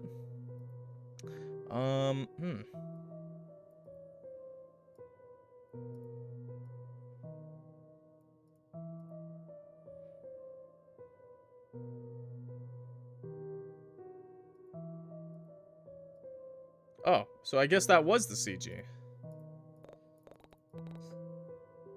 Oh, so I guess we did get the secret one. Got the translation of the strange letters if you want. Oh, really? You do? Yeah, sure, give it to me. Encourage or discourage? Let's go back to 10. Oh, let's discourage it. What happens? What the actual fuck was that, Ren? Are you alright? Did they hurt you? Completely ignoring my words. Okay. My eyes widen in horror when I almost trip over the lifeless body lying on the floor, and it's then that I realize, shit, are they dead? This can't be real. Ren, you just killed someone. They tried to kill you, Angel. They had it coming. That doesn't mean you should have shanked them to death. I should have done worse. I mean, you're practically shaking like a leaf right now because of him. Fucking piece of shit deserved to die. Should have made him choke on glass. But don't worry, you're safe now. I won't let anyone else hurt you. What? You didn't save me from anything. You've just incriminated me. You're a murderer. A murderer? Is that what you really think of me? Besides, I'm doing this for you. It's only fair. You've done the same for me back when we were Wait, you've done the same for me? I think I'm going to be sick. Here, sit down. I'll go and get you some... Wait, I want this one. That's a good smile. Yeah, that's a good smile. No, you've done enough, and don't touch me. Don't come near me. Angel, I said no. Angel. Hey, please be careful. You're going to trip and hurt yourself if you keep... Why of all times was Ren trying to be shy and timid now? What the fuck is wrong with him? Here, I can fix this. Don't worry, You can't just bring someone back to life after stabbing them and watching them bleed out. You can't stop the police from showing up at my doorstep. You can't... Ugh. This is never supposed to happen. I left New Salvas to get away from all of this, and... My head starts to throb the more I raise my voice. He's insane. Everything about this situation is insane. My legs feel like jelly as I slowly back away from Ren's outstretched hands, the dead body lying on the floor. My back hits the wall and I desperately clutch onto it in an attempt to steady myself. Unease settles within my chest as I watch Ren turn back towards the body and crouch down. When he starts muttering something under his breath, a dizzying wave suddenly washes over me. Oh, the translation? So, how interesting, a lowly, meager interloper attempting to rewrite what has already been ordained since the beginning. You remember nothing of your past nor how you came to be, yet here you are attempting to dig up the roots of fate as though it were a weed and planting your own corrupt seedling in its place. Oh. Thank you for that, Killer Cat Black. Causes my head to feel lighter, and just when I think I'm finally free from all the nausea and panic, Ren's shadowed form reaches for me once more from within the fog and engulfs me. Oh, this is a dead end. Oh, okay. We didn't get this. We didn't get this. Oh, there's more. There's more words on the screen. Oh, is this one any different, I wonder? Or is this the same, maybe? It does have the AUD, so I feel like this is the same, right? I feel like this is the same. It's the same. And then that's the same. And then, yeah, it's the same. Sorry, the cap's copying it from Tumblr, lol. That's all good. Copying from Tumblr, it's all good. I figured somebody had already translated most of this. Interesting. Okay. So this is just the same. Okay. There's a lot. There's a lot of this. Man. ...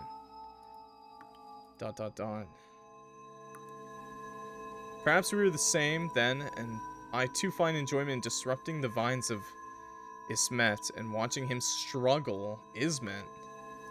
Oh. Very well, I shall return him unto you once more, though such leniency will not be seen henceforth. Do not come here again. You do not belong here. Not until you remember that of which you have forgotten. Oh. And then it just brings me back to that. Okay, so that's the dead end, actually. Huh.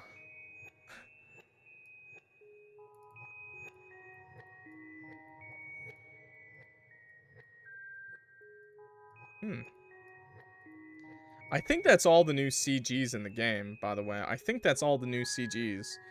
But, I could be wrong. I could be wrong, I guess. I'm not sure. Give me a second of your time, chat. Give me a second of your time. Let's go back to the jump screen. Come on, come on. There we go. Okay, that's it. We got the CGs. We got the dead end. I think that's all for 14 Days with You, Day 5. I'm sure I'm missing something. This game is amazing, dude. There's so much in the game. There's so much in the game. Definitely check it out yourself, okay? Download the game yourself. Fool around. Play with options. There's 5 days. I was messing around. I'm going to probably cut it out, honestly, because, you know, this is day 5 already. But honestly, like, honest to God, there is so much going on in this game. Just choosing one different option will change so much down the route. Like, completely different things. Like, yeah, it's amazing how much is in this game. Like, I skipped the prior day content, even if I didn't see it before. But it's crazy what's in there, man. It's crazy. There's so many routes and options. Like, there's so many routes. I think it's really awesome. I think it's really awesome that the developer takes it so far. And I'm really starting to enjoy day 5. Ren finally showing his murderous side. Aside from the dead ends, obviously. But finally showing it to the MC canonically, basically. So, very interesting. I'm happy they finally have horror showing up. Me too. Like, that was crazy cool. I thought that was crazy awesome. So I really enjoyed it. I really enjoyed that. 14 Days with You, looking to be real yandere. Honestly, in the future, as the game keeps going, I'm probably not going to be going for all endings. Like, I'll be honest. This is getting insane, the amount of, like, work you have to do. And also, your saves don't save anymore. So I probably won't bother going for all endings after this save. This one took 4 hours, basically. Less than 4 hours, like 3.5 hours. I'm excited for the next day. Yeah, I'm excited to see where it goes, where these text messages are leading, who he's talking to. Is he working with the Stalker? Okay, this is also really loud. Why did I also... I don't know if that's my computer, but every time I open and close the game, the sound settings reset, and I don't know if that's intentional or not. But yeah, I can't wait. It's gonna be great. I think it's really awesome. I love when the Yandere games start Yandering. Yeah. Anyways, I hope you enjoyed this episode of 14 Days with You, Day 5. I hope we got all endings. If we didn't, I'm sorry. But I think we got all, like, major endings. We got all the CGs, too, which I'm happy with. And with that, I'm clocking out. So, if you enjoyed this episode of 14 Days with You, please subscribe. You can check out my other episodes of 14 Days with You. I'll have this all in the same playlist linked at the end of the video and at the top right corner card. And in the description below. Yeah, and we've played lots of Yandere visual novels with lots of hot men willing to kill for you or kill you. I like those games a lot. We also play lots of indie horror on the channel. Please check it out. If you like this, you'll definitely like that. And with that, I am clocking out. So thank you everybody so much. If you're new here, and if you're not new here, and you're a hardcore watcher, subscriber, like just viewer, friend, you're awesome. Thank you so much. I really appreciate it. You guys let me keep doing this. You know, it's awesome. I love doing this. And I had a lot of fun doing this today, so I hope you enjoyed. And with that, I'm leaving. So have a good day, everybody. I'll see you next time. Peace. Bye, YouTube. We love you, YouTube. Yeah, say goodbye to YouTube, everybody. That's okay. You don't have to say goodbye to everybody.